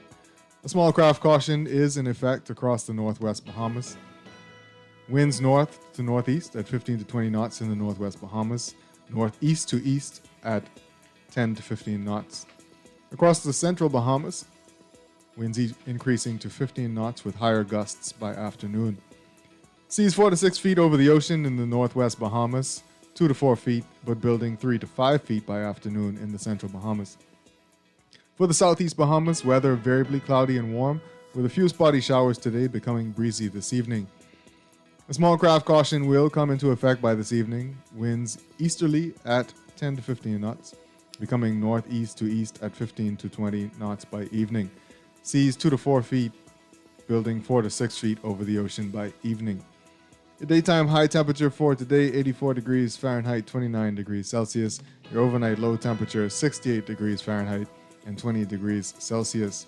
In your extended forecast for the next 2 days, the cold front near the central Bahamas will continue to meander near the area. Meanwhile, high pressure will promote breezy to windy conditions across the Bahamas through Wednesday.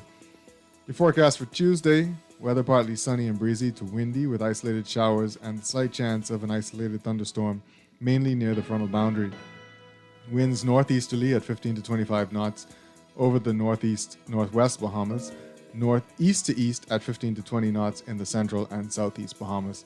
Seas 5 to 8 feet over the ocean in the northwest Bahamas and 4 to 6 feet elsewhere. For Wednesday, outlook variably cloudy and windy with widely scattered showers and the chance of an isolated thunderstorm near the frontal boundary.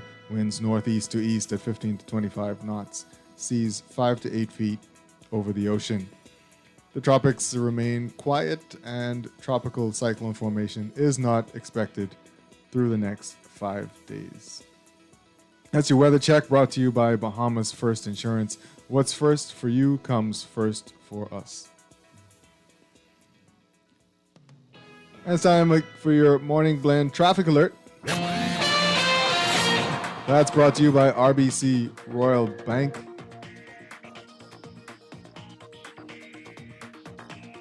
And that traffic is looking very trafficy.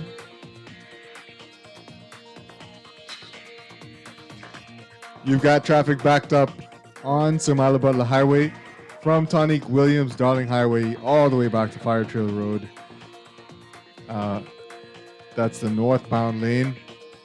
In the westbound lane on Tonique Williams Darling Highway, you've got traffic built up, pretty long line there. You might want to find an alternate route.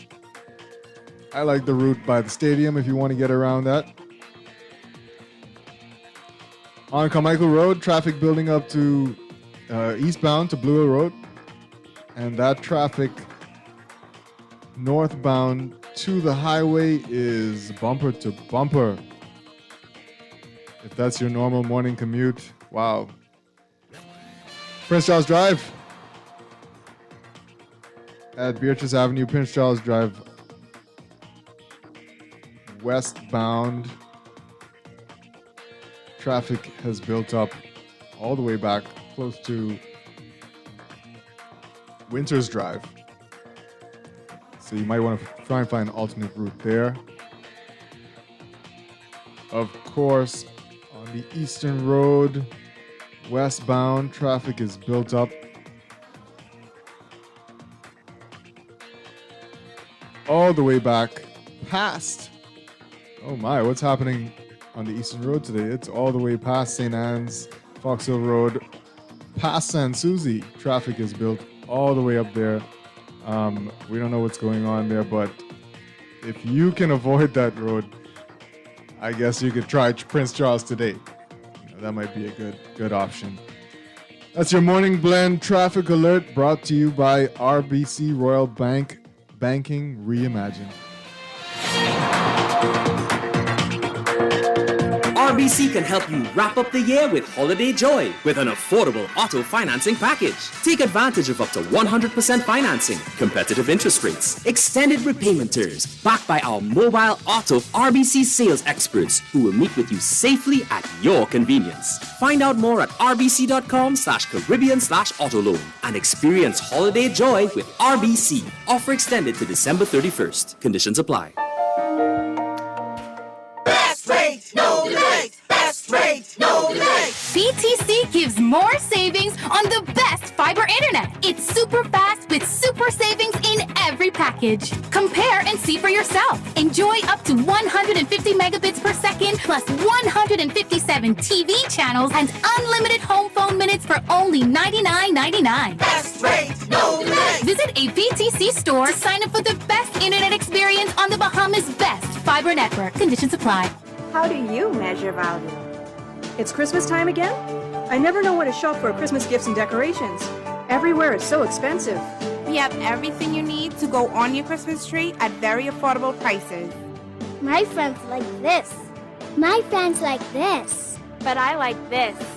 Every day I have the opportunity to show customers how to get value for their money. They have the perfect gifts for mom and dad. At ShopSmart, we pride ourselves on giving value for money, and quality service is our pleasure. Hello? Yes, it's time. I know, a lot sooner than we thought. Well, that's thanks to those returns from my RF mutual funds. You know they have some of the best performing funds in the market. Yup, with what I've been earning, I can finally set a date for my product launch. Draft the paperwork, I'm on my way. Reach your financial goals sooner with RF Mutual Funds. Sign up by November 29th for a chance to win $1,000. Find out more at rfgroup.com. RF, money at work. Do you worry that you or your loved ones may get COVID-19 and possibly die from it? Getting a COVID-19 vaccine can lower your risk of severe illness or death from COVID-19. The Johnson & Johnson vaccine is available, and you only need one shot. One and done and fully vaccinated for now. Talk to a healthcare professional about your concerns and about getting vaccinated. To be safe, continue to wash your hands, wear your face mask, practice physical distancing, and get vaccinated. This message has been brought to you by the Ministry of Health and this radio station. This is Guardian Radio 96.9 FM. Fresh news, smart talk, all day.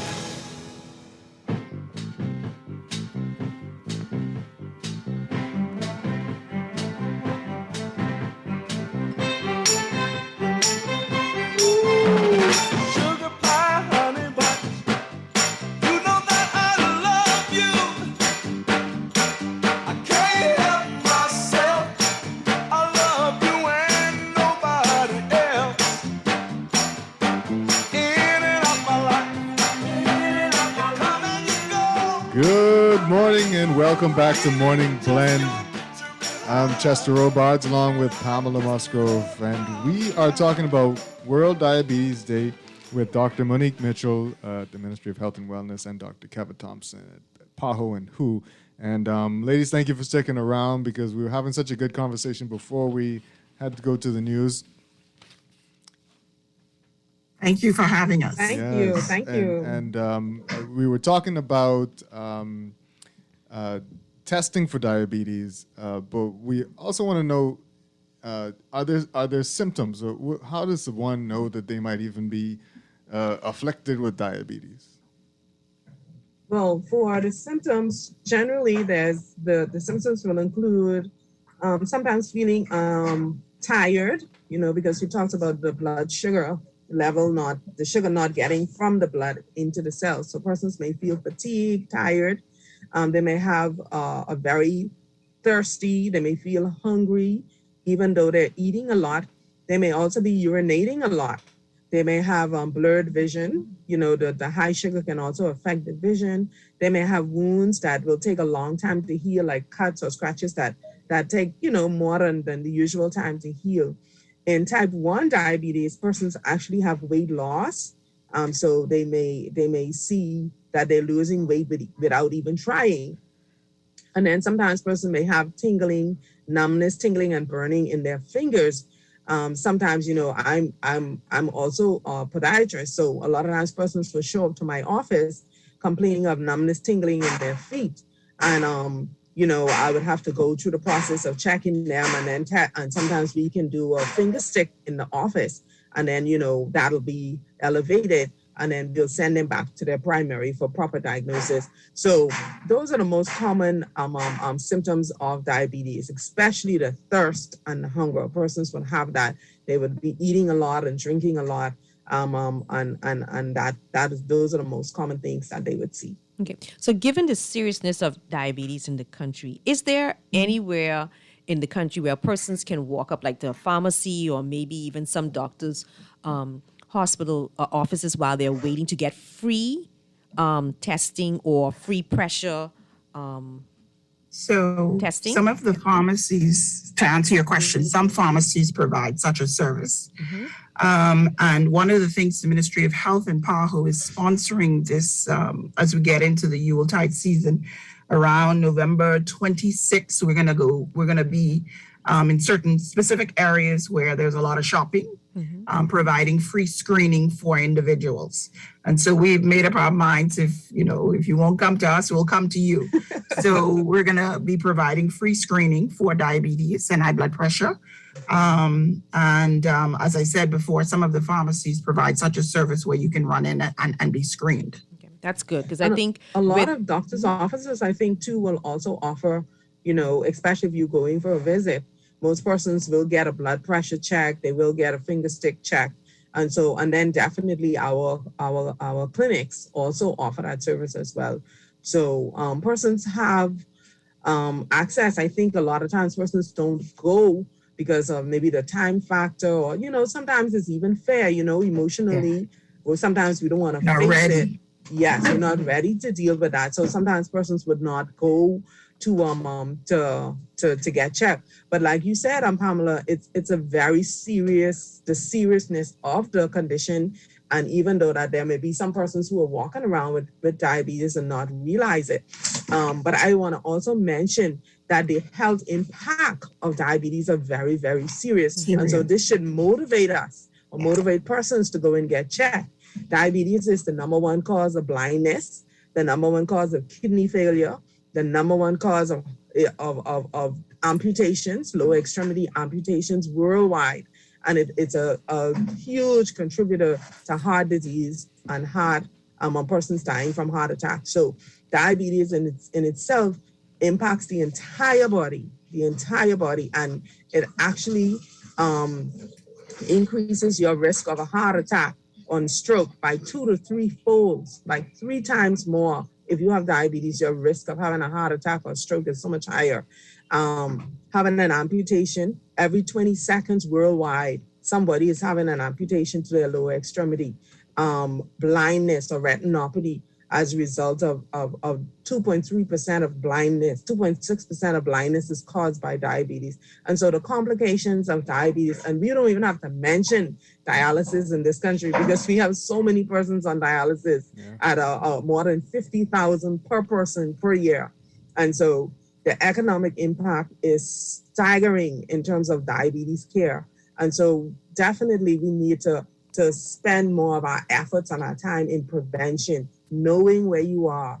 And, I'm also a lifestyle medicine professional. And so we love to concentrate on prevention and reversal of diabetes. So it's possible that when you know your status, then you can actually make some lifestyle changes that can decrease your risk of getting diabetes or improving control of your diabetes so you don't have to get the complications. I think many of us know of persons, like you mentioned, amputation, because I think about a year or so ago, I had heard of a few persons and I thought to myself, I believe this is prevalent in this country, but I don't sense the national urgency. You also mentioned kidney dialysis, and I remember the former Minister of Health, Dr. Sands, was talking about, what it cost the government to provide that service for persons, because there were so many persons that had it. So I think we know in our corners, like in silos, that this is prevalent, but I don't sense the national urgency that this is a serious problem, an epidemic within our country. And so I agree with you. When I went to take a COVID test last week, for travel reasons, I sat in a pharmacy and they had the blood pressure monitor right there. So if I wanted to, I don't, because I have one at home and I take my pressure occasionally. But if I wanted to, I could have done that. So I just feel as part of the health and wellness, the new minister he's not only the health minister, but he's also the wellness minister. Yes, I think we need to push that, and have it a program where the pharmacies and clinics are giving free tests. So when you walk in and while waiting, you could just take it, as opposed to, because asking persons to come in, many of us don't. I mean, people who have insurance don't take annuals. They don't go and get their annuals. And the company's paying for the insurance, and they still don't do it. So then to ask persons who probably cannot afford it, because blood tests are expensive. They could run you into $200-300 to do. So asking persons to afford it to walk in to get an annual, I think it may be challenging. So we can make it easy by sponsoring with programs and publicizing that you can go in, just like how we're doing with the pandemic. You know, we are testing to make sure people don't have this and spread this. So I think we need to do something like that with diabetes in particular. And that's one of the things that we're seeking to do this year, given the whole premise of access. We're seeking to go out into the shopping centers and the malls and whatnot and ask people, you know, do you want to have a simple finger prick? We will tie that into a referral where you're referred to go in and see a doctor should your numbers be elevated. And so we really are pushing for persons to know where they are. Back to what Dr. Mitchell would have stated, I fact-checked her, and 1 in 4 adults are living with diabetes and undiagnosed. And last year alone, there were 931,000 deaths last year alone due to diabetes. And over $415 billion was spent, US dollars, was spent in our region, North America and the Caribbean. So as you both stated, this is significant. This is a disease of significant impact. And we do have to push the wellness model where we're saying to people, come in, be tested, do your annuals, know where you are. I would want to know how to reverse an elevated blood sugar before I become diabetic and on insulin. And so we do have to push the wellness model around reversal. Can you give us any tips right now on reverse things people can do at home? Things they should stay away from? I can do that. Go ahead, Bonnie. I also just before you say that, you know, I read a book and they said diabetes is a disease of extravagant eating. Yes. It's a welty disease. Don't we know that well? So I would also like to say, as a partner with the PAHO program that's coming for the screening and all of that, you know, we have an organization called the Diabetes Association of Diabetes Educators, and so that's a powerful partnership that we can join together and actually provide some information and education to those persons in addition to the referral, so that, you know, they have some tips right there, some tools, something in their hands that they can take away and, you know, be able to do something. And so it's important that they not only get the information, but the connection and you know, where they can get help, because this is not something that occurs overnight. Okay, it's something that you need support for. Yeah. So in terms of preventing diabetes or preventing progression to diabetes, lifestyle changes are critically important. So some of the things that persons can do is to achieve and maintain a healthy body weight. Now, we talked about obesity in our country already, but everybody can go online or even ask their healthcare professional or family member or cousin, somebody, to help them figure out what their BMI is, okay? And we all know what that number is. It's a measure from your height to your weight, and we look at and to see where we are. It's a guideline. So it helps us to maintain a healthy weight, and you try your best to get in that. Physical activity, at least 30 minutes of regular, moderate intensity. You don't have to go running every day. You don't have to do a whole lot. Walking at a brisk pace is fine. Most days of the week, 30 minutes is fantastic. Eating a healthy diet, avoiding sugar, saturated fats, and too much of the processed carbohydrate.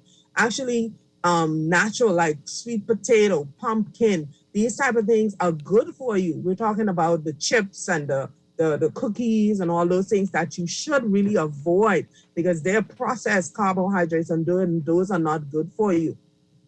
Avoid tobacco use or exposure to tobacco at all. Smoking increases your risk of diabetes and cardiovascular disease. Now, I know most of us at some point are on a journey to lose some weight. And the research shows that as little as 7% of weight loss.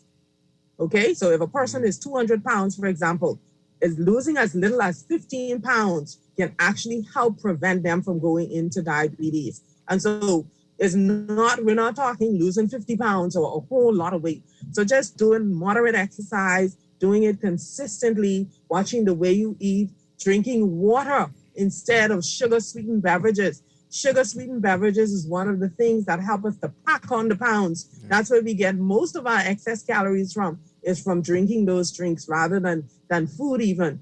And so switching Let's to not water. forget, sorry, Monique, let's not Go forget ahead. the alcohol. I was just going to ask about excessive alcohol that's a consumption sugar-sweetened and beverage. diabetes. Give us a rundown on that, please. Excessive That's alcohol a su- consumption that's and definitely diabetes. a sugar sweetened beverage. So you know that alcohol is basically sugar. Sugar. So yeah, Exactly. that's it, sugar. So that definitely negatively impacts your blood sugar. And so a lot of I'm just gonna put it out there. A lot of men tend to drink their alcohol even though they know they're diabetic. I mean, I'm sure some women does too as well, but a lot of men tend to do that. And so we definitely want to put a warning out there. Diabetes, alcohol is sugar. So you can't be drinking alcohol if you're diabetic. That's gonna put your sugar up, and you're gonna not be in control. You're gonna be at risk for all those complications. So we definitely want to encourage persons to try their best to get screened, know where you are, and then put some things in place to prevent diabetes or control it. I think you ladies have struck a lot of nerves. We have some calls coming in. So hopefully we can get to these calls before we go to a break. Okay. Caller, good morning. Welcome to Morning Blend. Do you have a question on diabetes? Yes, hi, good morning. Good morning. Well, I have a statement, actually. Okay. Yeah. Am I on the radio? Yes. Yes. Oh, good morning, everyone. Good morning. Good morning. Good morning. Good morning. You're in the section about, tips on how to lower and reverse diabetes. I did my annual, and in December, my blood sugar level.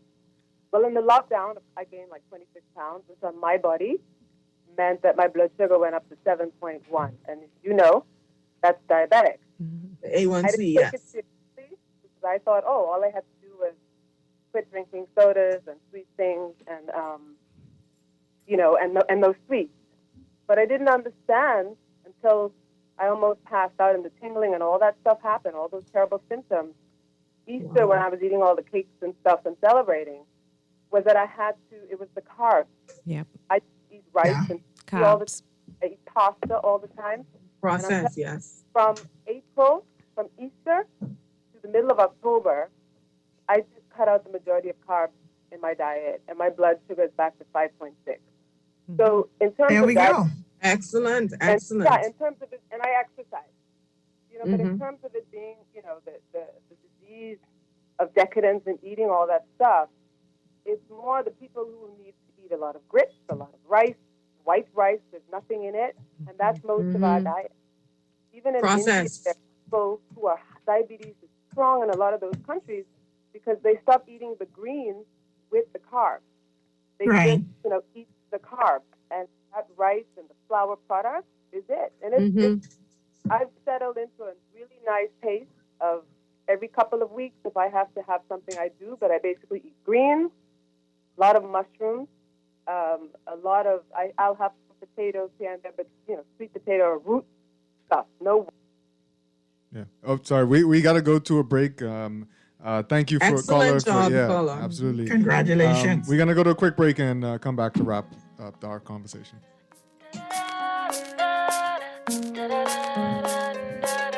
Hurry up and wait. Hurricane season is here. If you're not prepared, it can really turn your life upside down. Fortunately, there's CG Atlantic General. Our people are here ready to assist at a moment's notice. With protection like alternative accommodation for those who are displaced due to a storm, it's our priority to make sure you have what you need when you need it most. So when your life gets turned upside down, we can help to turn it around. CG Atlantic General. Good like that. Security and General Insurance Company Limited, trading as CG Atlantic General. Contact a CG Atlantic General broker today. Physical distancing isn't the same as being socially distant. I know that sometimes it can be a bit difficult not being able to engage in the in-person social activities that we did before, whether that be going to the movies or just hanging out in person. But remember that different does not mean distant.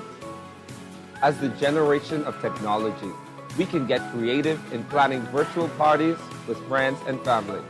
Play online games with friends. Plan virtual family parties. Start a cooking competition among cousins, or do a virtual dance party. If you do gather in person, however, remember to avoid gathering in large groups. Always ensure that you wear your mask to cover your mouth and nose. And remember, wash and sanitize your hands often. This message is brought to you by the PAHO WHO Bahamas and Turks and Caicos Country Office, the Ministry of Health, and the Healthy Bahamas Coalition. Hello? Yes, it's time. I know, a lot sooner than we thought. Well, that's thanks to those returns from my RF mutual funds. You know they have some of the best performing funds in the market. Yup, with what I've been earning, I can finally set a date for my product launch. Draft the paperwork, I'm on my way. Reach your financial goals sooner with RF Mutual Funds. Sign up by November 29th for a chance to win $1,000. Find out more at rfgroup.com. RF, money at work. With BTC Business's new smart solutions powered by super fast, reliable broadband, you'll feel like there are more versions of you working for you. From website design, development, and digital marketing to promote your business, 24/7 business class support to cloud solutions, security, and more. Multiply your growth today.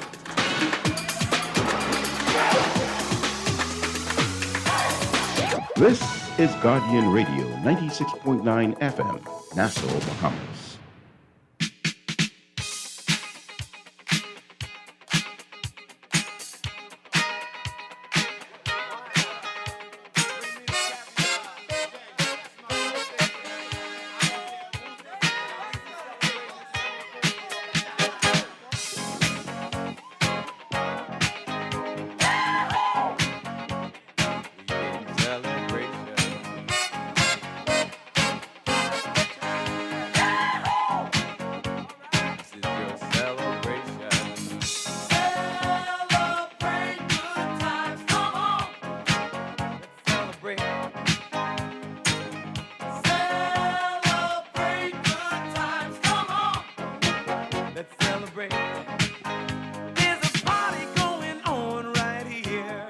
Good morning and welcome back to Morning Blend. You know the tune. It's time for the COVID vaccination drawing. And of course, if you were vaccinated or partially vaccinated, you're able to enter to win some wonderful prizes with our partners, the U.S. Embassy. Of course, I'm going to give you the first prize. We got the first prize, $250 gift certificate to the Sports Center. Nice. Nice.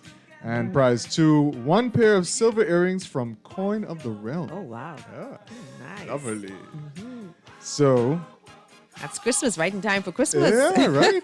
Absolutely. So, let's start with the $250 gift certificate to Sports Center. That has been won by one Levio Brennan. Levio Brennan, congratulations. You've won that gift certificate to the Sports Center. And prize 2, the silver earrings from Coin of the Realm, has been won by Andres Jovanovic. Oh. Andres Jovanovic, you are the lucky winner of Congratulations. a pair of silver earrings from Coin of the Realm. Congratulations. Nice gifts. Of course, you can win a prize. Every day we're doing some drawings on the show, and all you have to do is be vaccinated or partially vaccinated, and you can enter to win wonderful prizes. And you guys will be contacted by someone from the embassy. Congratulations again. Of course, we're going to get back into our conversation about World Diabetes Day, and that is with Dr. Monique Mitchell and Dr. Kevin Thompson. And we're wrapping it up here, talking about diabetes. We have another call there? Yeah? Let's take this call, see if we can get a question answered quickly. Good morning, caller. Welcome to Morning Blend. Good morning, Chester. Good morning, Pam. Good morning, guests morning. in studio. Good morning. I just want to make 1 or 2 very quick observations here. The symptoms, they are very important for some persons, at least if they are unaware that they do have diabetes. I think that is a very good starting point for them to take notice of, the cuts that perhaps refuse to heal quickly, rashes, blurred vision, and so on and so forth. I think going forward, Chester, in my humble view, I believe that the insurance companies and a lot of these employers have a greater part to play in terms of helping to protect their employees and those who who work for them. What I mean by that is Canada apparently has a very good model that we should have been emulating for quite some time. That would be to offer a medical or free testing or whatever in their employment and have the employee perhaps pay a small portion towards getting these things done instead of relying totally on the government or the private sector to do everything. We all know insurance is very expensive in this jurisdiction. Not saying that it isn't expensive in other jurisdictions, but this in particular, it is very high, especially for persons who are aging at a very rapid rate. So my final comment would be simply this. I think some way, somehow, we need to get a collaboration between the government, the insurance companies, and these employers. Yeah. Yep. Thank you, caller, for that. Let's try and take this other call quickly, and then we can have the doctors respond. Good morning, caller. Welcome to Morning Blend. Yeah, good morning to you and all your guests. Yes. I'll try to make it as quick Yes, as please possible. do. By Heyman, the solution to the problem. I was a diabetic on insulin and pills for 30 plus years, and I came across Mama from Crooked Island. Mama from Crooked Island told me that we pass the medicine every day right in our yards and we don't use it. She gave me the blueberry orange juice, the big can from Super Value. She take a blade of aloe, take the flesh out of it, blend them together, mix them back together, and you drink it twice a week. And I'm off insulin. I'm off everything. All my diabetic medication is gone after about 8 weeks. So let me ask you, but do you still practice the healthy lifestyle as well? Or you... No, I eat my pork chops, I eat my chicken, I eat everything. It's just the aloe and the orange juice blend. I don't know what's inside of it, but Mama knew. And she said within 8 to 10 weeks, they can't find your diabetes. And that's exactly what happened. No, they do. They say aloe is good. Thank you, caller. Let's hear from the experts. Yeah, I think it's a little risky, though. Yeah, I don't want people to now go be like, oh, that's all I got to do. No. And continue the bad habits. Yeah. Doctors, what do you think about those comments? We want to thank the callers for calling in. The recommendation is that persons are diagnosed and are treated. Their diabetes can be reversed. However, that's not the traditional method. But definitely a lifestyle, a healthy lifestyle, and making sure that you're being monitored and receiving either medication, insulin, or tablets. And definitely, if your sugar is controlled, then those things will be stopped. But we don't recommend that you just do it like that. That's not the way. So what's the relationship between vitamin D deficiency and diabetes? Or is there a relationship? The research is showing, and Kevin might have more on this. Dr. Thompson may have more on this. The research is showing that there's a relationship between vitamin D deficiency and diabetes. Somehow it increases the risk of developing diabetes.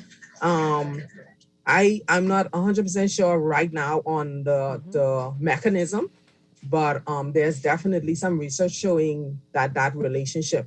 And in our country, a lot of us, even though we're in a country where there's sunlight most days of the year, a lot of us are actually vitamin D deficient. Right. And so I heard that's definitely something that we need to look into more. And I heard that persons with darker pigmentation absorb less vitamin D from the sun. So even though we may be surrounded with sun, most of us have a darker pigmentation. So we're still not getting the nutrients from the sun. So we would probably need a supplement. Or if you're going to just out eat in it longer. Yeah. Longer exposure. Yeah. Or eat green leaves all the time, every day. We have a question that came in on the text line. Good morning. Please ask your guests if losing hair on your arms and legs and small bright spots on the skin are symptoms of diabetes. I'm sorry, say it again, Mr. Strachan. Losing arms and hair on your arms and legs and small bright spots on the skin are symptoms. Those are not traditionally symptoms of diabetes. Usually in persons may lose the hairs like on their toes can be a sign, because if you have vascular problems with diabetes, that usually can be a sign. But there's a skin sign that's common that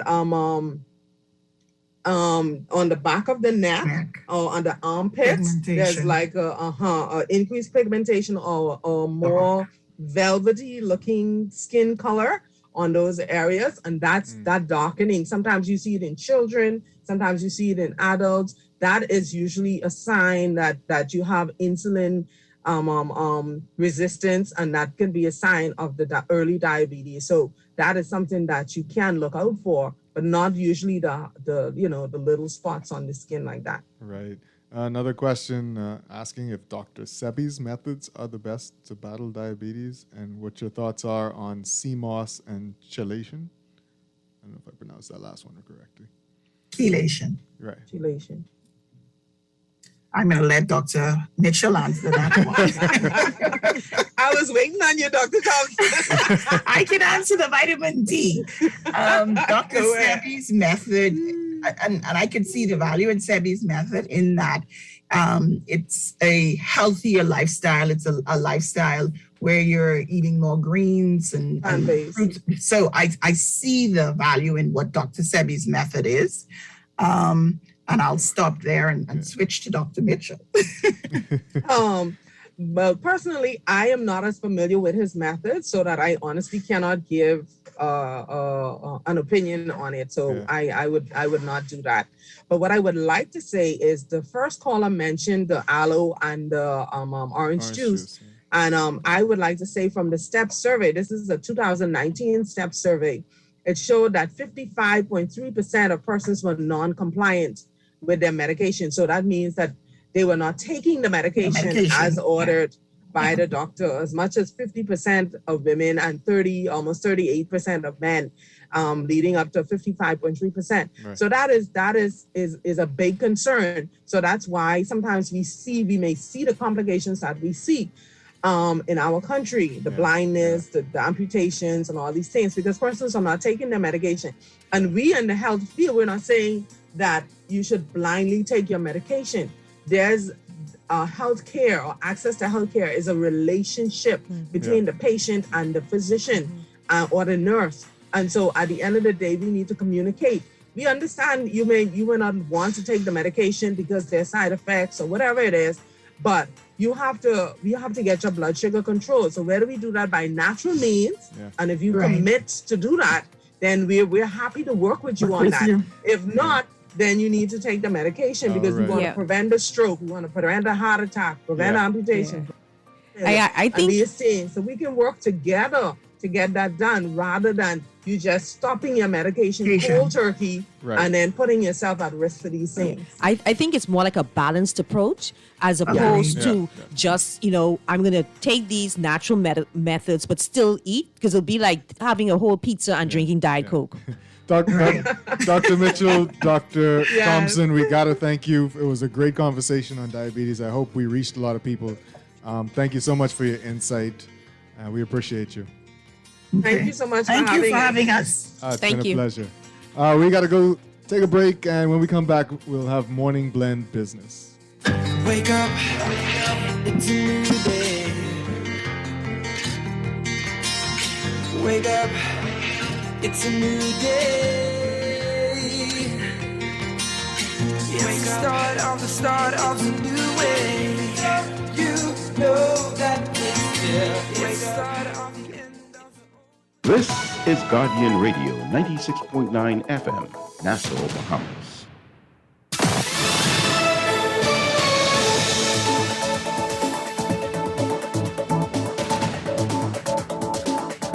This is the Guardian News Network update on the hour. Standard & Poor's has downgraded the country's sovereign credit rating yet again, this time from B+ to BB-. But it gave an improved economic outlook for the country from negative to stable. The ratings agency pointed to lingering fiscal stresses from both Hurricane Dorian and the COVID-19 pandemic, while expressing concern about government's slow progress in reforming public finances and the likelihood this country will post another significant budget deficit this year for the third year in a row. Ministry of Economic Affairs Michael Halkitis has blamed the Minnis administration's imprudent borrowing over the last 4 years for driving up our external indebtedness, Still, he said this government understands the urgency of the matter and is already taking steps to address S&P's concerns, beginning with a balanced approach to stimulating the economy. In other news, a high-speed chase at sea ended with the arrest of 16 people yesterday, most of them Haitian nationals. Police say a tip led DEU and Marine Patrol officers to search the area of West End, Grand Bahama around 2 p.m., where they found the boat with 7 Haitian women, 2 Haitian men, 4 Haitian minors, a Colombian man, and 2 Bahamian men on board. Police Commissioner Paul Roll tweeted that the group was headed to Miami. We're told they are now in the custody of immigration officials. And a fire in a shantytown off Joe Farrington Road last evening completely destroyed a single-story structure, but fortunately, no one was harmed. Fire Chief Kenrick Moore says the wooden residential building, which had been subdivided into 3 separate units, was fully ablaze when they arrived around 7:40, but they were able to prevent that fire from spreading to other structures in that community. That's what's making headlines at this hour. Stay with us. AP Update is next.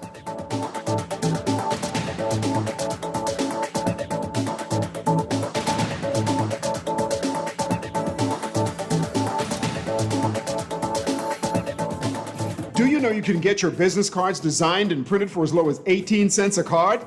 If it's a poster you want, you can pay as little as $6 a square foot. If your print needs are short or long run, digital printing, wide format, or print consultation, call the best. Call Print Masters. Print Masters' goal is to provide its clients with the highest level of personal, professional service at an affordable price. Our state-of-the-art technology also makes working together efficient and easy. Laminations, business cards, flyers, posters, window and floor decals are just a few of the digitized print services offered at Print Masters. Let Print Masters bring your masterpiece to life. Located in the Nassau Guardian Building, telephone 302-2361. I'm Rita Foley with an AP News Minute. Some legal experts watching the Kyle Rittenhouse murder trial say the prosecution struggled to make its case. Today, lawyers for the prosecution and the defense get one final chance to persuade the jury. Closing arguments. Then the jury begins deciding whether Rittenhouse is guilty of murder and other charges after shooting 2 men dead at a protest in Kenosha, Wisconsin, and wounding a third. The AP's Julie Walker. Rittenhouse sobbed as he testified he acted in self-defense, saying he feared for his life last year during a night of unrest following the shooting death by police of Jacob Blake, a black man. Rittenhouse is white, so were his victims. Prosecutors paint him as a vigilante who came to the protest with a rifle to provoke a response. The family of a 9-year-old who died after being injured at the Travis Scott concert in Houston has filed a lawsuit. Ezra Blount is the 10th person to die after that tragedy. I'm Rita Foley.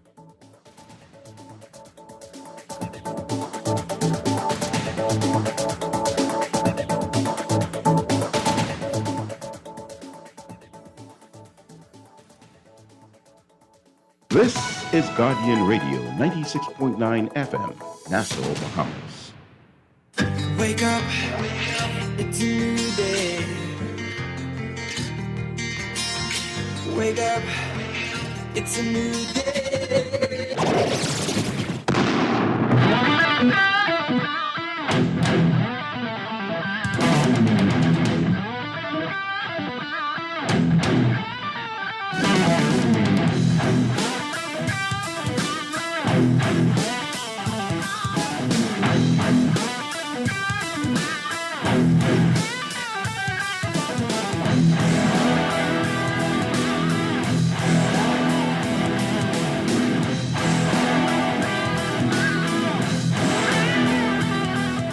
Good morning and welcome to Morning Blend Business on this Monday, November 15th. And welcome back to our Morning Blend listeners. I'm Chester Robards, and Pamela Musgrove is still with us talking to Island Pay. We have Island Pay's Managing Director, Jeffrey Beckles, with us this morning to talk about some good stuff that's going on. Good morning to you. Good morning, Chester. Good morning, Pam. Good to be with you. Good morning, Bahamas. Good to be with you as well. I know we have a big announcement that you're going to make, or some amazing news that you're going to tell us. But first, give us an overview. What is Island Pay? What is Island Pay doing? Well, thank you so much for the opportunity to be here. And, Island Pay is a premier payment services provider of solutions here in the Bahamas. We have had the privilege of providing digital wallets and payment services platforms to more than 25,000 Bahamians here in the market in the last 2 years. We have been very successful in helping Bahamians lower their banking fees by allowing them the access to our wallet system and our payment system, and it's going well for us. As a matter of fact, this year, last week, I think we made an announcement, and thank you so much for publishing our milestone where we actually surpassed our $100 million mark in digital transactions here in the Bahamas. And so Allen Pay has been very, very fortunate to be leading that charge. We have been working very diligently with our $1 project and product as well, and that's going very well. So we're in a good position to continue to help Bahamian consumers appreciate the need for digital currencies, the need for digitization, and just how easy it is for Bahamians to adapt to digital transaction platforms. So is the Island Pay target market the unbanked? The unbanked, the underbanked have been an integral part of our focus. As you know, there are tens of thousands of Bahamians who are unbanked and underbanked. And those include persons who simply don't want to be bothered with the banking system because it's either tedious, expensive, or vexing, right? And so for their own purposes, they decide to stay out of the ecosystem. But it also includes persons in the Bahamas, Bahamians and residents alike, who otherwise have challenges dealing with the banking system because of its complexity, because of the costs, because of the fact that really the consumer is really not on their radar per se, and so they're challenged. And then the expense of being able to transact through traditional banking means has also been a turn-off for many, many Bahamians. As a matter of fact, I spoke with a senior executive with a major entity here the other day, and she was telling me she wants to be considered unbanked because she's tired of the traditional banking ecosystem and the problems it provides for consumers. And so she has been using digital wallets for the last year and a half, and prefers to stay that way and is looking forward to it. So there has been a major thrust in our overall vision to address those needs in the underbanked and the unbanked, but it's also been to provide everyday Bahamians like you and Chester the ability to adapt to a digital platform where you can actually have greater control, easier access, lower costs to conduct your everyday life, whether you go to the food store, gas station, go buy bread, go buy a pair of shoes or whatever, so that you are now able to first understand the importance of that transition and adaptability, the ease of accessing it, and the low cost in being that's associated with digital transactions. Yeah, we see first of all on the side of the person that wants to grab a digital wallet. How's that looking? The education, and then tell us about how the on the side of the businesses who would accept those transactions, how they're coming along with the use of this. We have seen a greater adoption in the Bahamian consumer last year, and as the pandemic continued to press on and is still continuing to press on, more and more Bahamians are finding it a lot more convenient, a lot more easily to operate. And so the adoption rate has picked up quite a bit. We have seen in our ecosystem, typically on an average day, in our wallet ecosystem, there's just millions of dollars that Bahamians are actually using. If they're not taking it out, they're using it in everyday life. So we have seen significant adoption in the last year. As far as the merchants are concerned, the merchant community, as I like to often say, is a reflection of the consumer community. So education for the merchant has been ramped up quite a bit.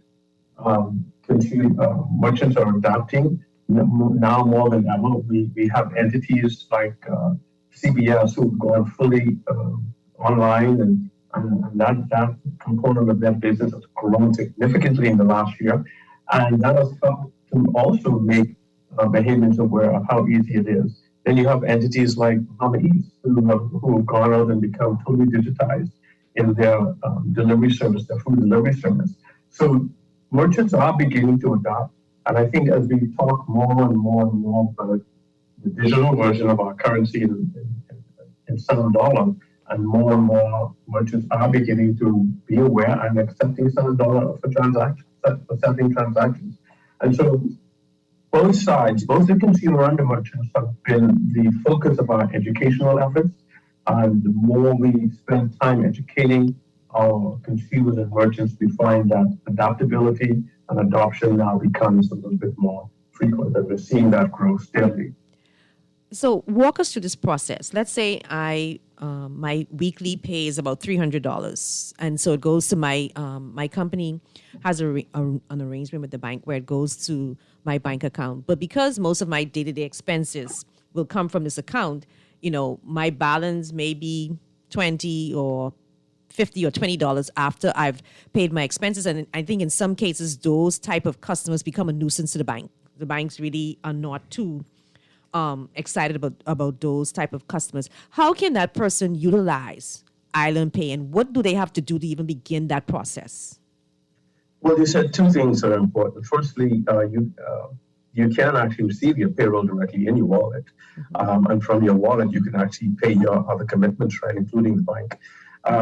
The second part of that is, yes, because of those balances, they do become a nuisance to the bank, which is a good thing in that those consumers can actually transfer those monies directly to their wallet and don't even have to have that interaction with the banks anymore. Because you have control of your own money. You can pay your expenses, your fixed expenses, your everyday expenses of going to the gas station or going to the food store from your own wallet. But consumers can go right to the App Store, download the Island Pay app, so upload two forms of government ID, government issued ID, because we want, obviously, every wallet has the KYC. And so to make sure that we are in compliance, we upload those, and in 24 hours, your wallet is verified, right? And you can actively start using your wallet.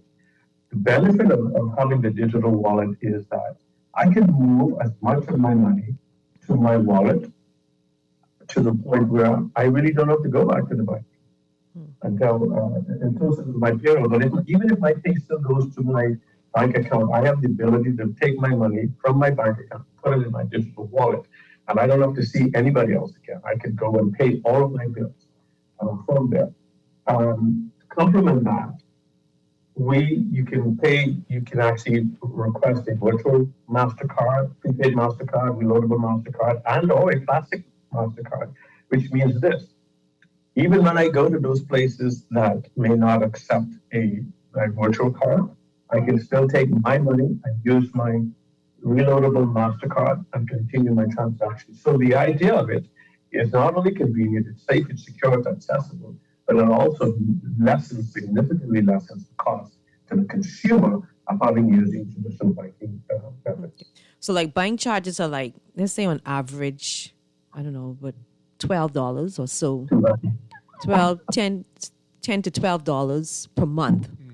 And then they charge you for each withdrawal, right?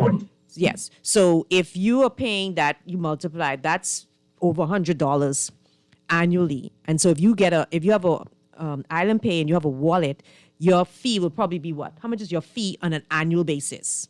My fee will drop. If I'm paying the bank $100 for bank fees, and in most cases like me, I'm probably paying about $500 or $600 a year.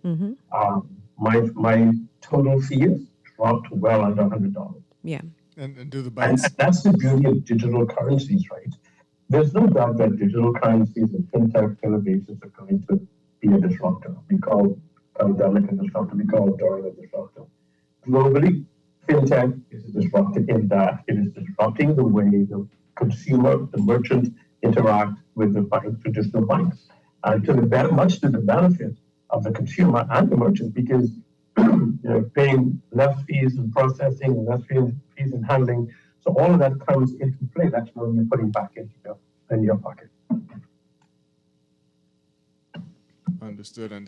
And So, really, what's if you could kind of explain, I know some of the wallets show like your balance of sand dollar, and then there's another balance. What is there a difference between the money that's held in your wallet when you start to collect sand dollars? Actually, no. There is no difference. The fundamental difference is one is fiat, as we call our regular money now, and the other one is a digital form of that same dollar bill, right? In the Island Pay wallet, every wallet that's downloaded has a $7 account and a fiat account, right? So you can receive payments to your wallet in $7 and or fiat, and depending on balances, you can transfer money between the two at no cost, right?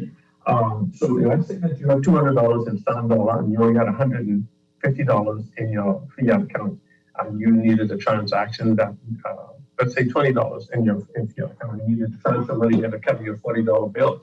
You can do that in an instant, right? And in seconds, your $20 in digital is transferred to your fiat wallet, and there goes your $40. You can send your bill at no cost.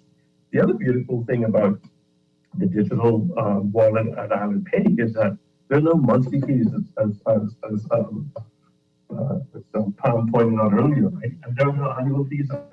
So when you start to calculate our monthly fees and our annual fees that we pay for our traditional bank accounts, man, that's a lot of money you're putting back. That's a couple of weeks on an annual basis. That's a couple of weeks groceries. That's a couple of weeks of gasoline. That's a couple of weeks of, you can go to the movies, you can go out to dinner, you can do all the things with that. That's the beauty of it. So I know one of the challenges a lot of persons had with one of the banks recently suspending certain currencies is that, you have persons that provide a service for you. You may have to ask someone to, clean your yard or, clean up some windows and stuff, and they may charge you $80, $100, maybe even less. And so persons would go to and in a lot of cases, they don't have bank accounts. So you have to deal with cash because they don't take checks or they don't have the bank account. So how does dealing with Island Pay help both the person providing the service and the person paying for the service? How do they help both of those persons to meet outside of the bank? Well, that's a good question, and here's what I use. Here's what I do. The person that takes care of our house and ironing, the person that takes care of our plumbing and the electrical work at our house or takes care of our yard, we've encouraged them to have digital wallets, and we pay them by using their digital wallet.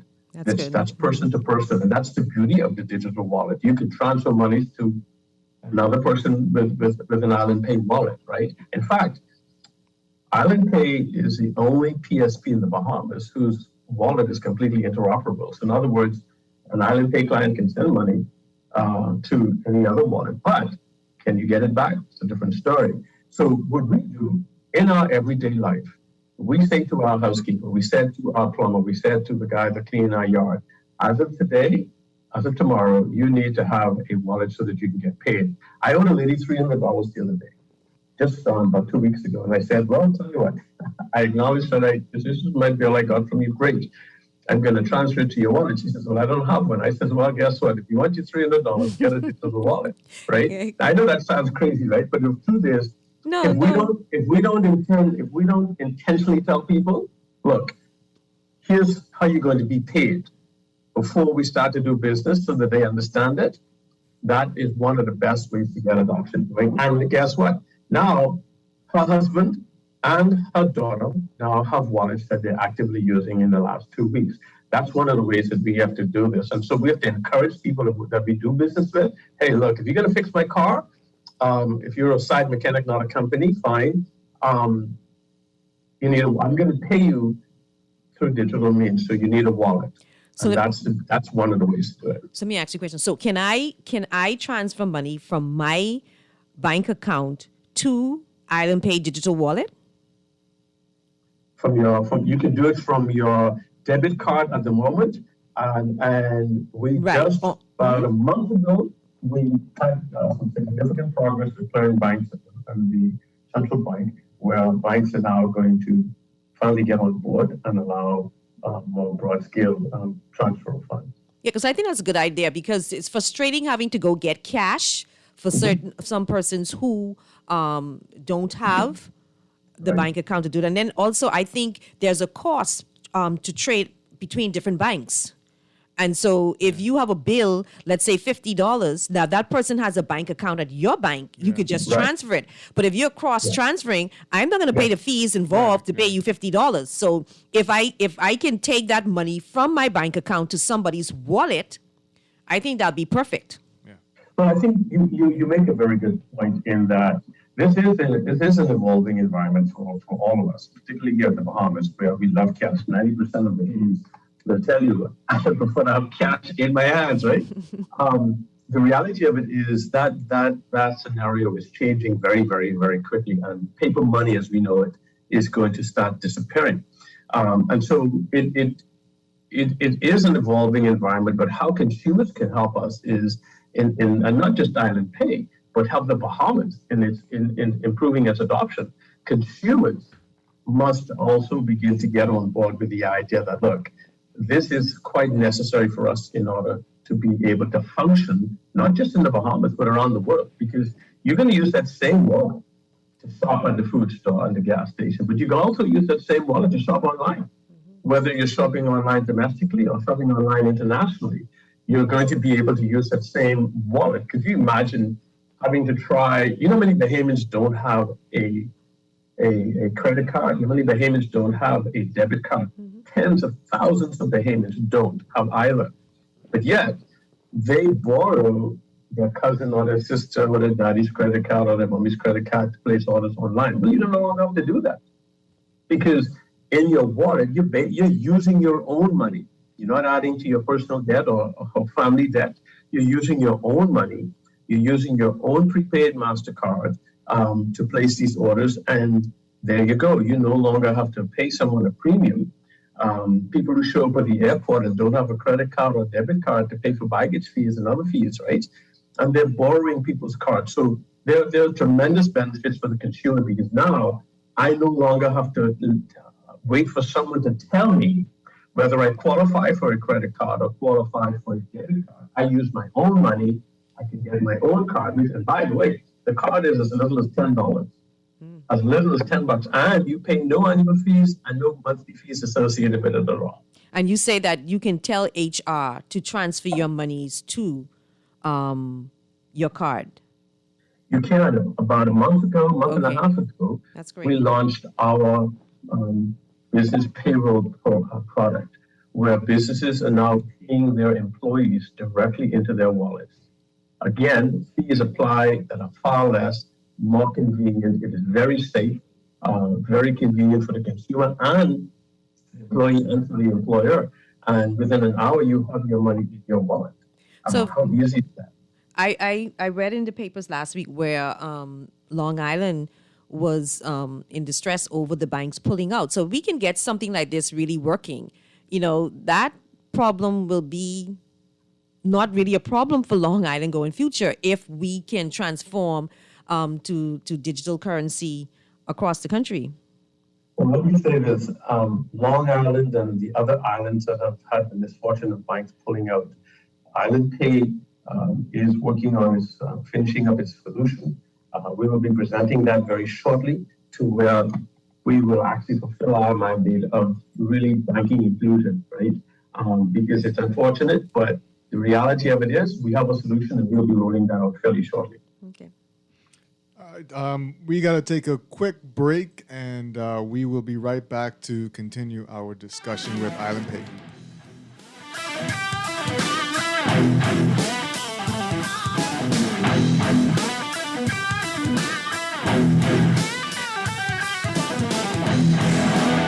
Gal, can you believe this? We are now the patrol queens of the neighborhood. We now large and in charge. So we need to check out what's going on in everybody's yard. What about that gun that we know that Junior and his homeboys just ran out? Can we report that too? Of course we can. again. But we could be in deep trouble if they find out. We need to report what we see, Beulah. When you call Crime Stoppers, they just answer your call in Miami. So then we can report everything?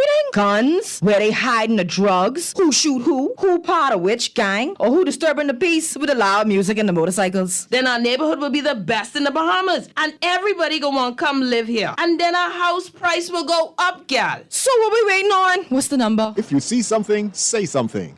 Let us all pitch in and stop the crime before it's your time. Call 328-8477 from Nassau or 242-300-8477 from the Family Islands. Or text us through the Crack Crime Bahamas app. Stop the crime before it's your time. At Fidelity, the holidays are all about family, spending time with loved ones, and being thankful for the little things in life. Worrying about bills should be the last thing on your mind, especially during the holidays. Let Fidelity help you get your bills under control. Fidelity can also get you started with a real savings plan that actually pays you interest. The only thing you need to think about is what you will do with the savings in your pocket this Christmas. Now that's what I'm talking about. Fidelity Bank is here for you this holiday season because you are family, and family is important to us. This traffic report is brought to you by Shield Insurance and Prudential Loss Adjusters. Final look at traffic this morning, and we got to be proud again of Samalabala Highway, where there seems to have been some assistance from 22 Darling West Lane, and it's allowed that grouping to get pretty much out of there.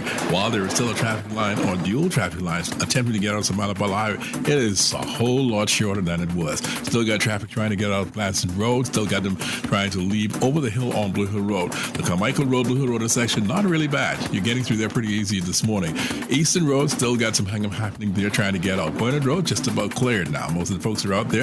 In fact, what you're going to find is a traffic line on Soldier Road side there, the traffic light still trying to get through. Marathon Road, that consistent traffic won't last so much longer, but it's there getting out and getting into work. Coming along West Bay Street, still a pretty good ride. It's only when you get into town near the Point Hotel passing Nassau Street that it kind of slows up a bit. Other than that, everywhere else across the island is doing well at this time. It's what's expected for this hour of the morning.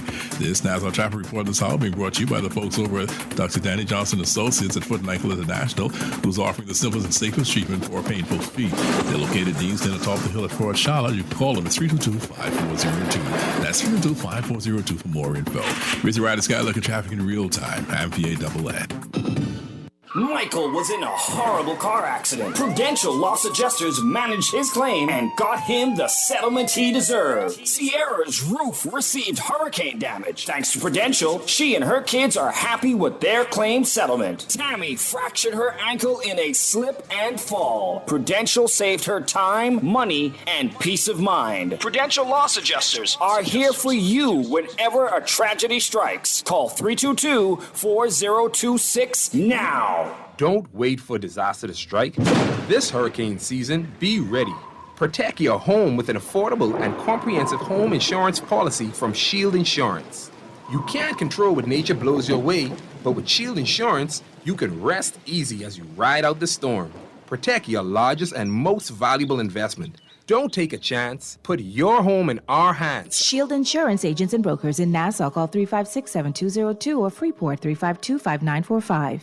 Boy, why you look so mashed up like clothes at the washer? No, boy, just a hard day, boy. Hard day? What happened? The breakfast lady ran out of tuna and gritty. We need to start joking about everything, you know. This serious, boy. This real serious, boy. Boy, what's serious? Tell me. All right, well, today, boss gave us, boy, one big contract. And nobody else get a chance and nobody say nothing. Boy, you know that ain't right. You know government contracts ain't supposed to go that way. Yeah, but nobody's saying nothing. Boss man just tell people to sign the papers. Then he send me to meet his boy downtown and collect this envelope. You need to tell somebody. You need to become a whistleblower. You know I's a real man, but I never blow no whistle. I be drunk all my life and drunk, you know. No way. A whistleblower is someone who tells people what they see when they see something wrong happening at work. But I ain't no whistleblower, and I ain't no snitch. I still white there, you know. But ain't nobody can know it's you. All you gotta do is call Crime Stoppers, or you could text them from inside the Crack Crime Bahamas app. They don't ask about you. And your call goes straight through to Miami, so nobody know you is. And if you text, your message get mixed up like Kong salad. Call 328-8477 from Nassau or 242-300-8477 from the Family Islands. What does Christmas mean to you? What about making a loved one's face smile bright or driving your own car? CIBC First Caribbean gives you up to 100% financing on auto loans. Apply online and let our auto financing take you places this Christmas. Visit CIBCFCIB.com for more information. Terms and conditions apply. My Gateway is the centralized, safe, secure way to access and pay for government services online. Go to mygateway.gov.bs and log in to request a police character certificate, renew your passport or driver's license, and more. Receive emails confirming requests and alerts when documents are ready. You must have a valid, government-issued ID in order to collect documents. My Gateway is fast, easy, and convenient. Go to mygateway.gov.bs and register today.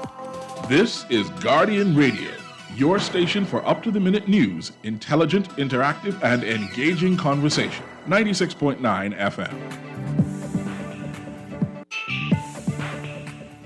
And here are your business headlines for today, brought to you by CFAL. The government's addressing the S&P downgrade concerns, according to Minister of Economic Affairs Michael Halkitis. Says the government is already taking steps to address those concerns. The agency on Friday did downgrade the country's sovereign credit rating to B+, from BB-, with a stable outlook, noting a debt burden that has climbed to almost $2.4 billion, 86.6% of gross domestic product in the past 2 fiscal years, and successive governments' failure to implement timely and effective fiscal reforms. Alkeida said government economic recovery and growth are the Davis administration's first priorities in addressing the debt issue. Bahamas president saying renovation options for the Malia property is still being reviewed. Bahamas not yet chosen a renovation option for its Malia branded property. Bahama President Graham Davis told the media on Thursday, explaining that the company continues to make decisions in a thoughtful manner. The world learned in February that Bahama would close the Malia Nassau Beach Resort for 2 years as it undergoes $100 million in renovations. Davis said no renovation plans has been chosen, and he could not give details about the move to redo the property. The Attorney General Ryan Pinder heralded the technological evolution of the Industrial Tribunal for the creation of the first smart courts in the country. The courts were developed during the COVID-19 lockdown period in 2020 and consist of 3 smart courts on New Providence and 1 on Grand Bahama. They feature the first electronic filing platform and case management solution in the Bahamas. And the government is set to review the monuments management deal that was signed under the previous government. Deputy Prime Minister and Minister of Tourism, Investments and Aviation Chester Cooper told Guardian Business recently that his government will review those agreements the former Free National Movement administration signed in 2019 with the Public-Private Investment Limited Group to operate and manage designated heritage sites on New Providence, explaining that they are still deeply concerned about that arrangement. Overseas, the $1 trillion infrastructure bill that President Joe Biden signs into law represents a historic achievement at a time of deeply fractured politics, but the compromises needed to bridge the political divide suggest that the spending might not be as transformative as Biden has promised for the U.S. economy. Faced with flagging support as the U.S. continues to slog through a pandemic and rising inflation, the president has treated infrastructure as proof that government can function again. Ahead of Monday's signing ceremony, he instructed his cabinet on Friday to rigorously police the coming investments in roads, bridges, water systems, broadband, ports, electric vehicles, and the power grid to ensure that they pay off. In your CFAL market brief, leaders RF Bank and Trust Limited up 2.52%, closing $14.62. Commonwealth Brewery up 5.26%, closing at $8. Commonwealth Bank Limited up 12.17%, closing at $2.58. First Caribbean up 0.36%, closing $11.30. And Finco up 0.10%, closing at $9.85. Those are your leaders. And that's your CFAL market brief for today.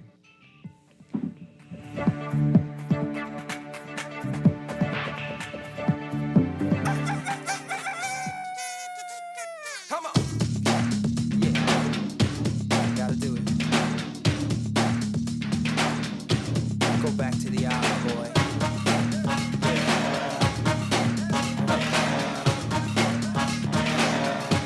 Let's go. Wake up early one morning, kiss my mama goodbye. Going back to the island, I say And we're back with the Island Pay. Sorry, I had to. Going back to the island. We're going back to the Island Pay interview. I'm Chester Robards with Pamela Musgrove, and we're talking with Jeffrey Beckles from Island Pay. And Island Pay has some good news today, right?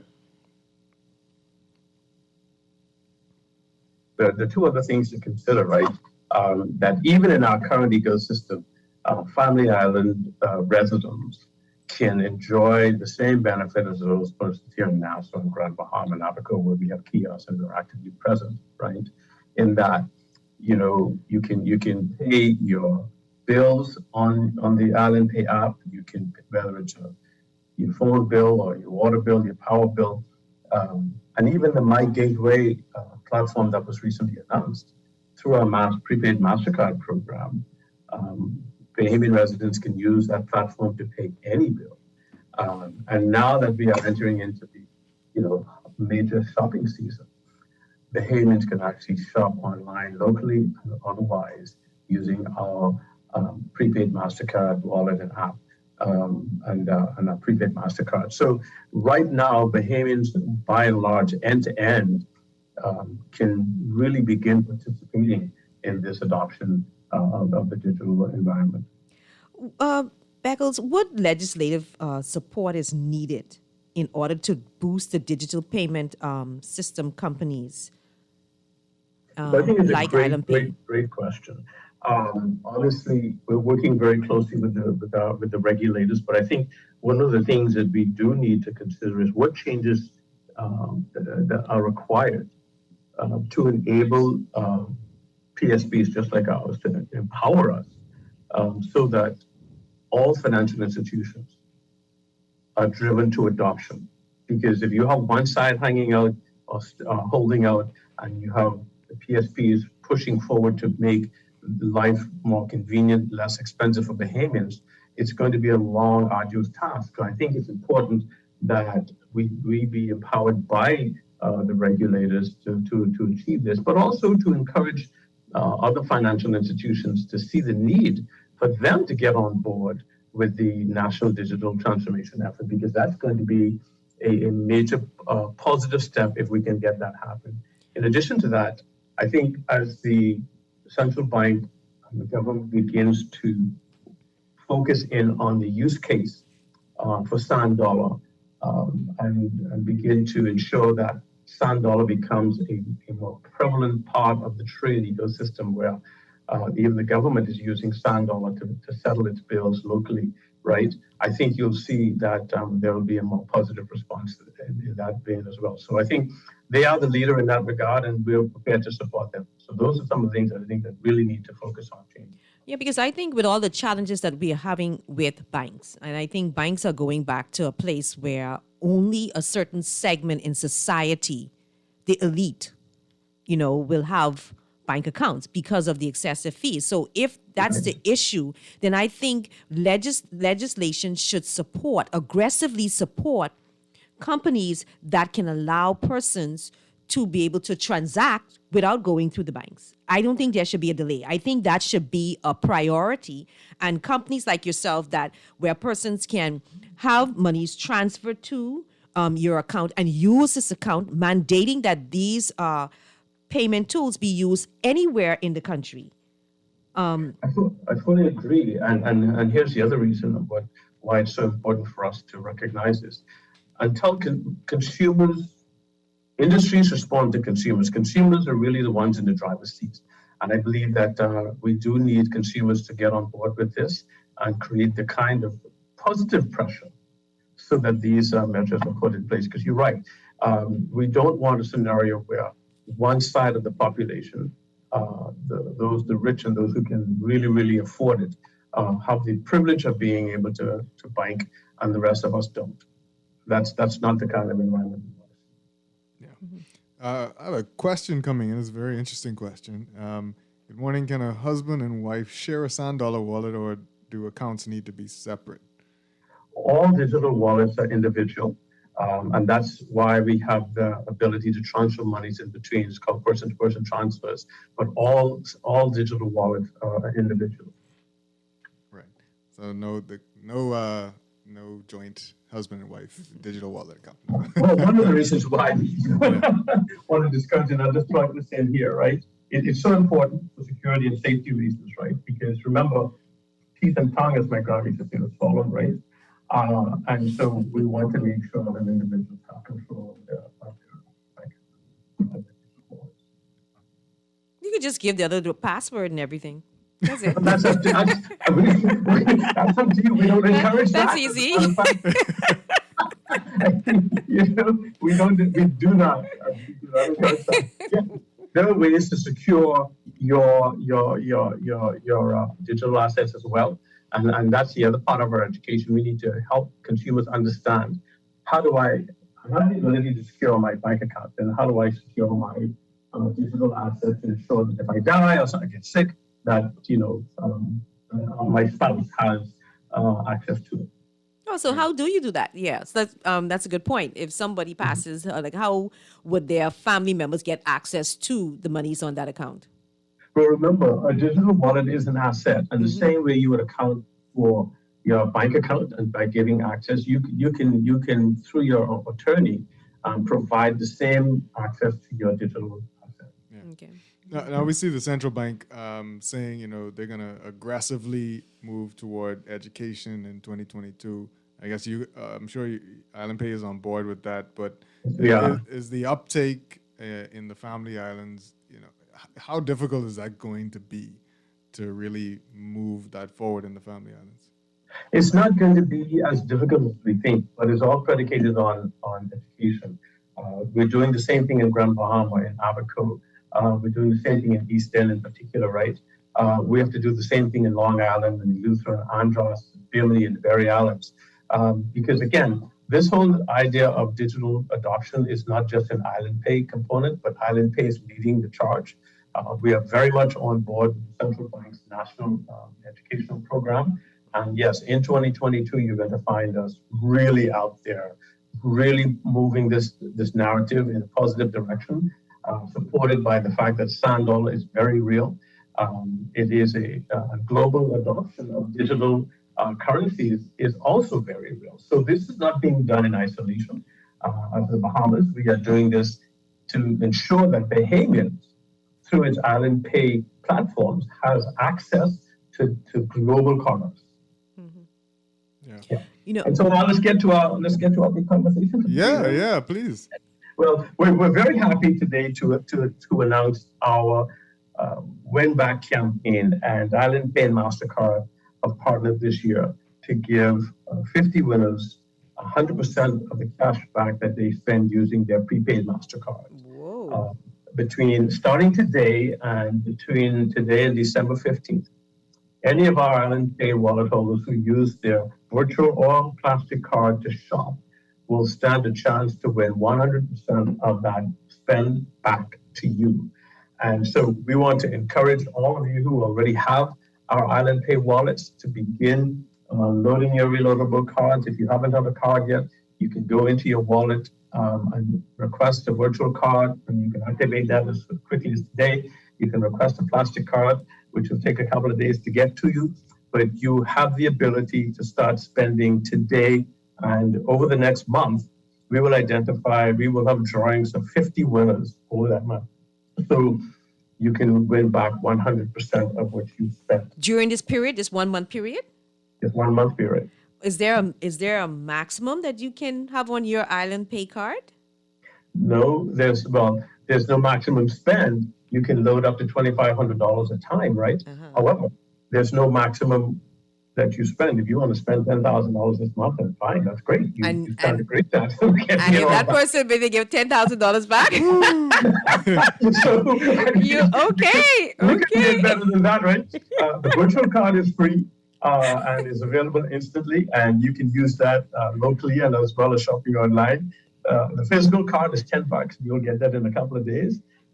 So it's great. I mean, if especially those of us who don't want to go out anymore. I know you all were talking earlier about the curfew being lifted, but that doesn't mean that people are going to be flocking into spaces anymore either, right? But you can use your reloadable MasterCard to shop from home, whether you're shopping locally or anywhere else. You can use that MasterCard with a great opportunity to get your money back, and that includes whether you go online to shop, use Bahama Eats, you go to CBS, you go to any of the stores, Cable Bahamas, BTC, Alive to pay your bills. Wherever you use your Island Pay wallet, virtual card, or your reloadable card for spending during this month, you have a chance to be one of 50 winners that's going to get all your money back. How beautiful is that? And nobody else, by the way, I mean, who else can do this, right? And I think it speaks to the fact that this cash back is evidence and keeping in line with what we've committed to doing, and that is we're really saying to the 23,000+ wallet holders out there, this is why Island Pay's wallet makes a difference. It's functional, it's easy, it's secure, it is safe, and it also gives back. All right. Great. We got to take another quick break, and we'll be right back with Morning Blend Business. Come on. Yeah. Gotta do it. Go back to the island, boy.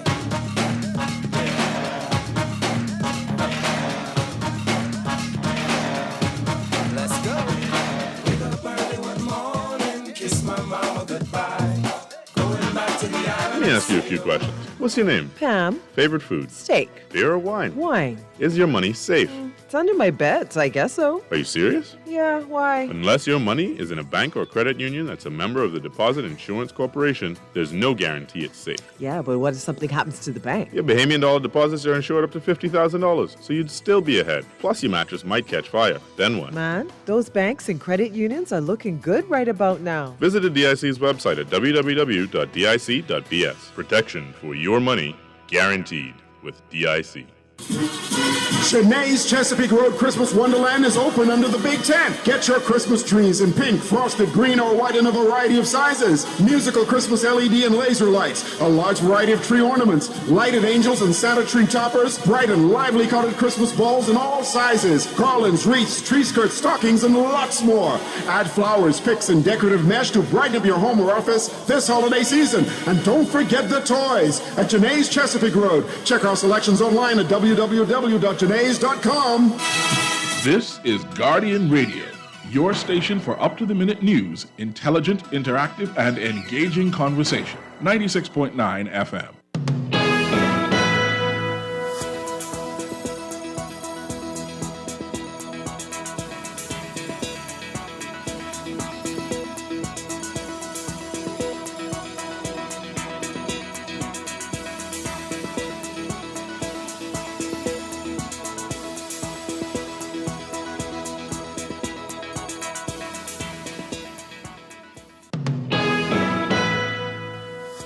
And here's your final look at weather for Morning Blend Business. The general situation, a cold front near the central Bahamas will continue to produce showers as it meanders over the northern Bahamas.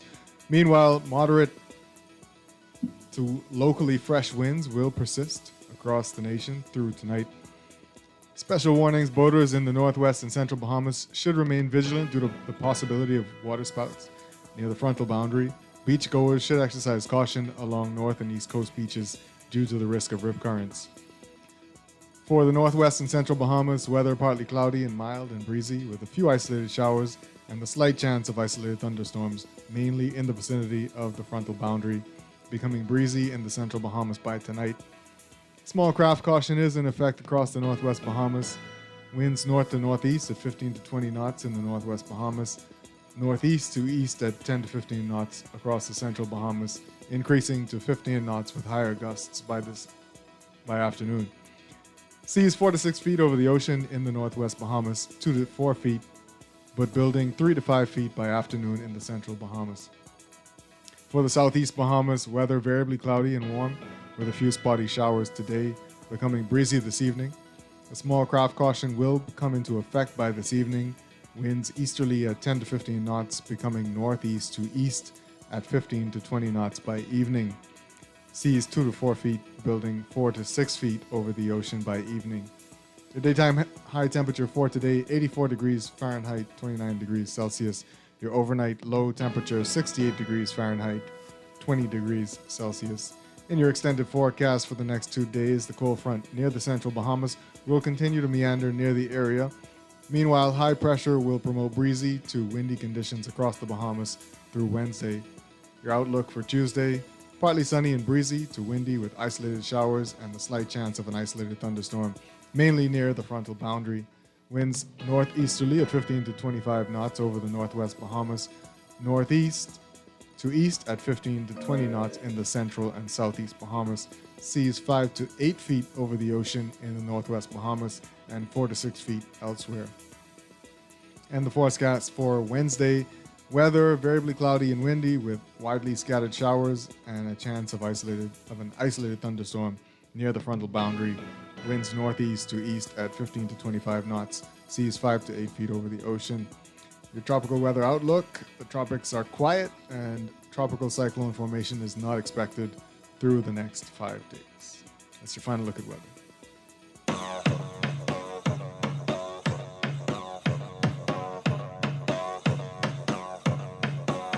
We're ready, yeah, we're ready, ready, ready, ready, ready, ready, we're ready, yeah, we're ready, ready, ready, ready, ready.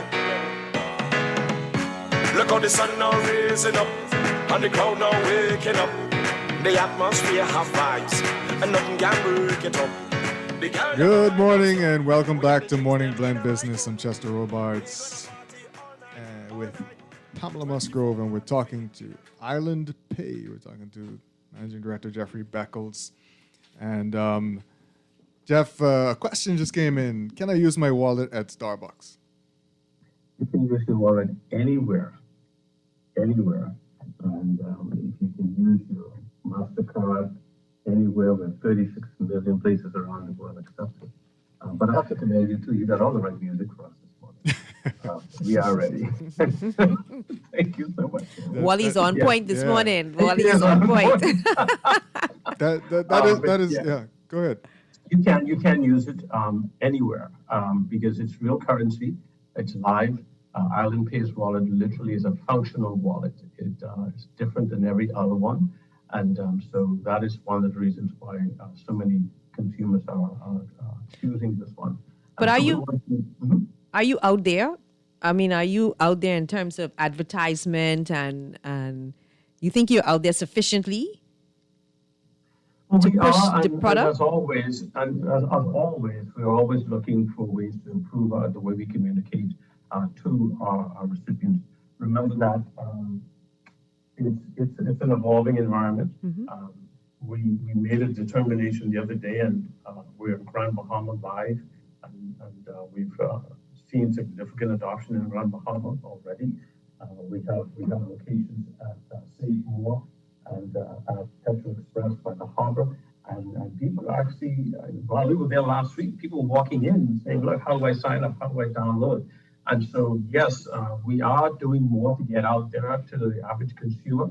And as you well know, one of the things with this market is you have to talk when people are listening, because there's so many distractions in our culture here, our environment. But so you're right, we are doing more to be very specific in our messaging, and this is one of the reasons why we're doing this today. And so we want to encourage people to go to the App Store, download your Island Pay wallet today, and become a part of the ecosystem. Start using the wallet, and then register and start using your wallet so that you can win your cash back. We believe very strongly that we have a very good product that's out there. So you can follow us on Facebook, on Instagram, or you can go to our website. You can call us at 242-603-6262 if you wish to get further information. And just remember, Island Pay has very, very low fees. It's easy to use. You can spend anywhere without having to leave your home. No more standing in line. Really, you have your bank account in your pocket via your phone. And so you have full control of it. And I want to say this again, I mentioned it earlier. Using our Island Pay wallet and using our payment methods in our virtual and reloadable cards, you're not adding to any of your personal debt because you're using your own funds to spend. And that is an incredible part of this adoption because we all want payments to manage their funds, manage themselves carefully, and not spend themselves into debt. And so we invite you to join us. It's a great promotion. We love it. We believe that Bahamians are going to have a fantastic time. And this is just the beginning of how Island Pay and MasterCard are going to be working together in this environment to ensure that Bahamians have access to domestic commerce and obviously to global trade. So get on board. Remember that pay the Island Pay way because it's the best way to pay. You know, a few weeks ago, I went into an establishment to pay for service, and they asked me if I was paying via cash or card. And I told them I was paying card, and they told me the price, the cost would be increased by a certain amount. Right. I think that goes counter to the push with digital currency. And so what is Island Pay going to do to encourage legislation to prevent stuff like that from happening? Well, Island Pay, as I said, is working with our stakeholders and the regulators. But here's the beauty of it.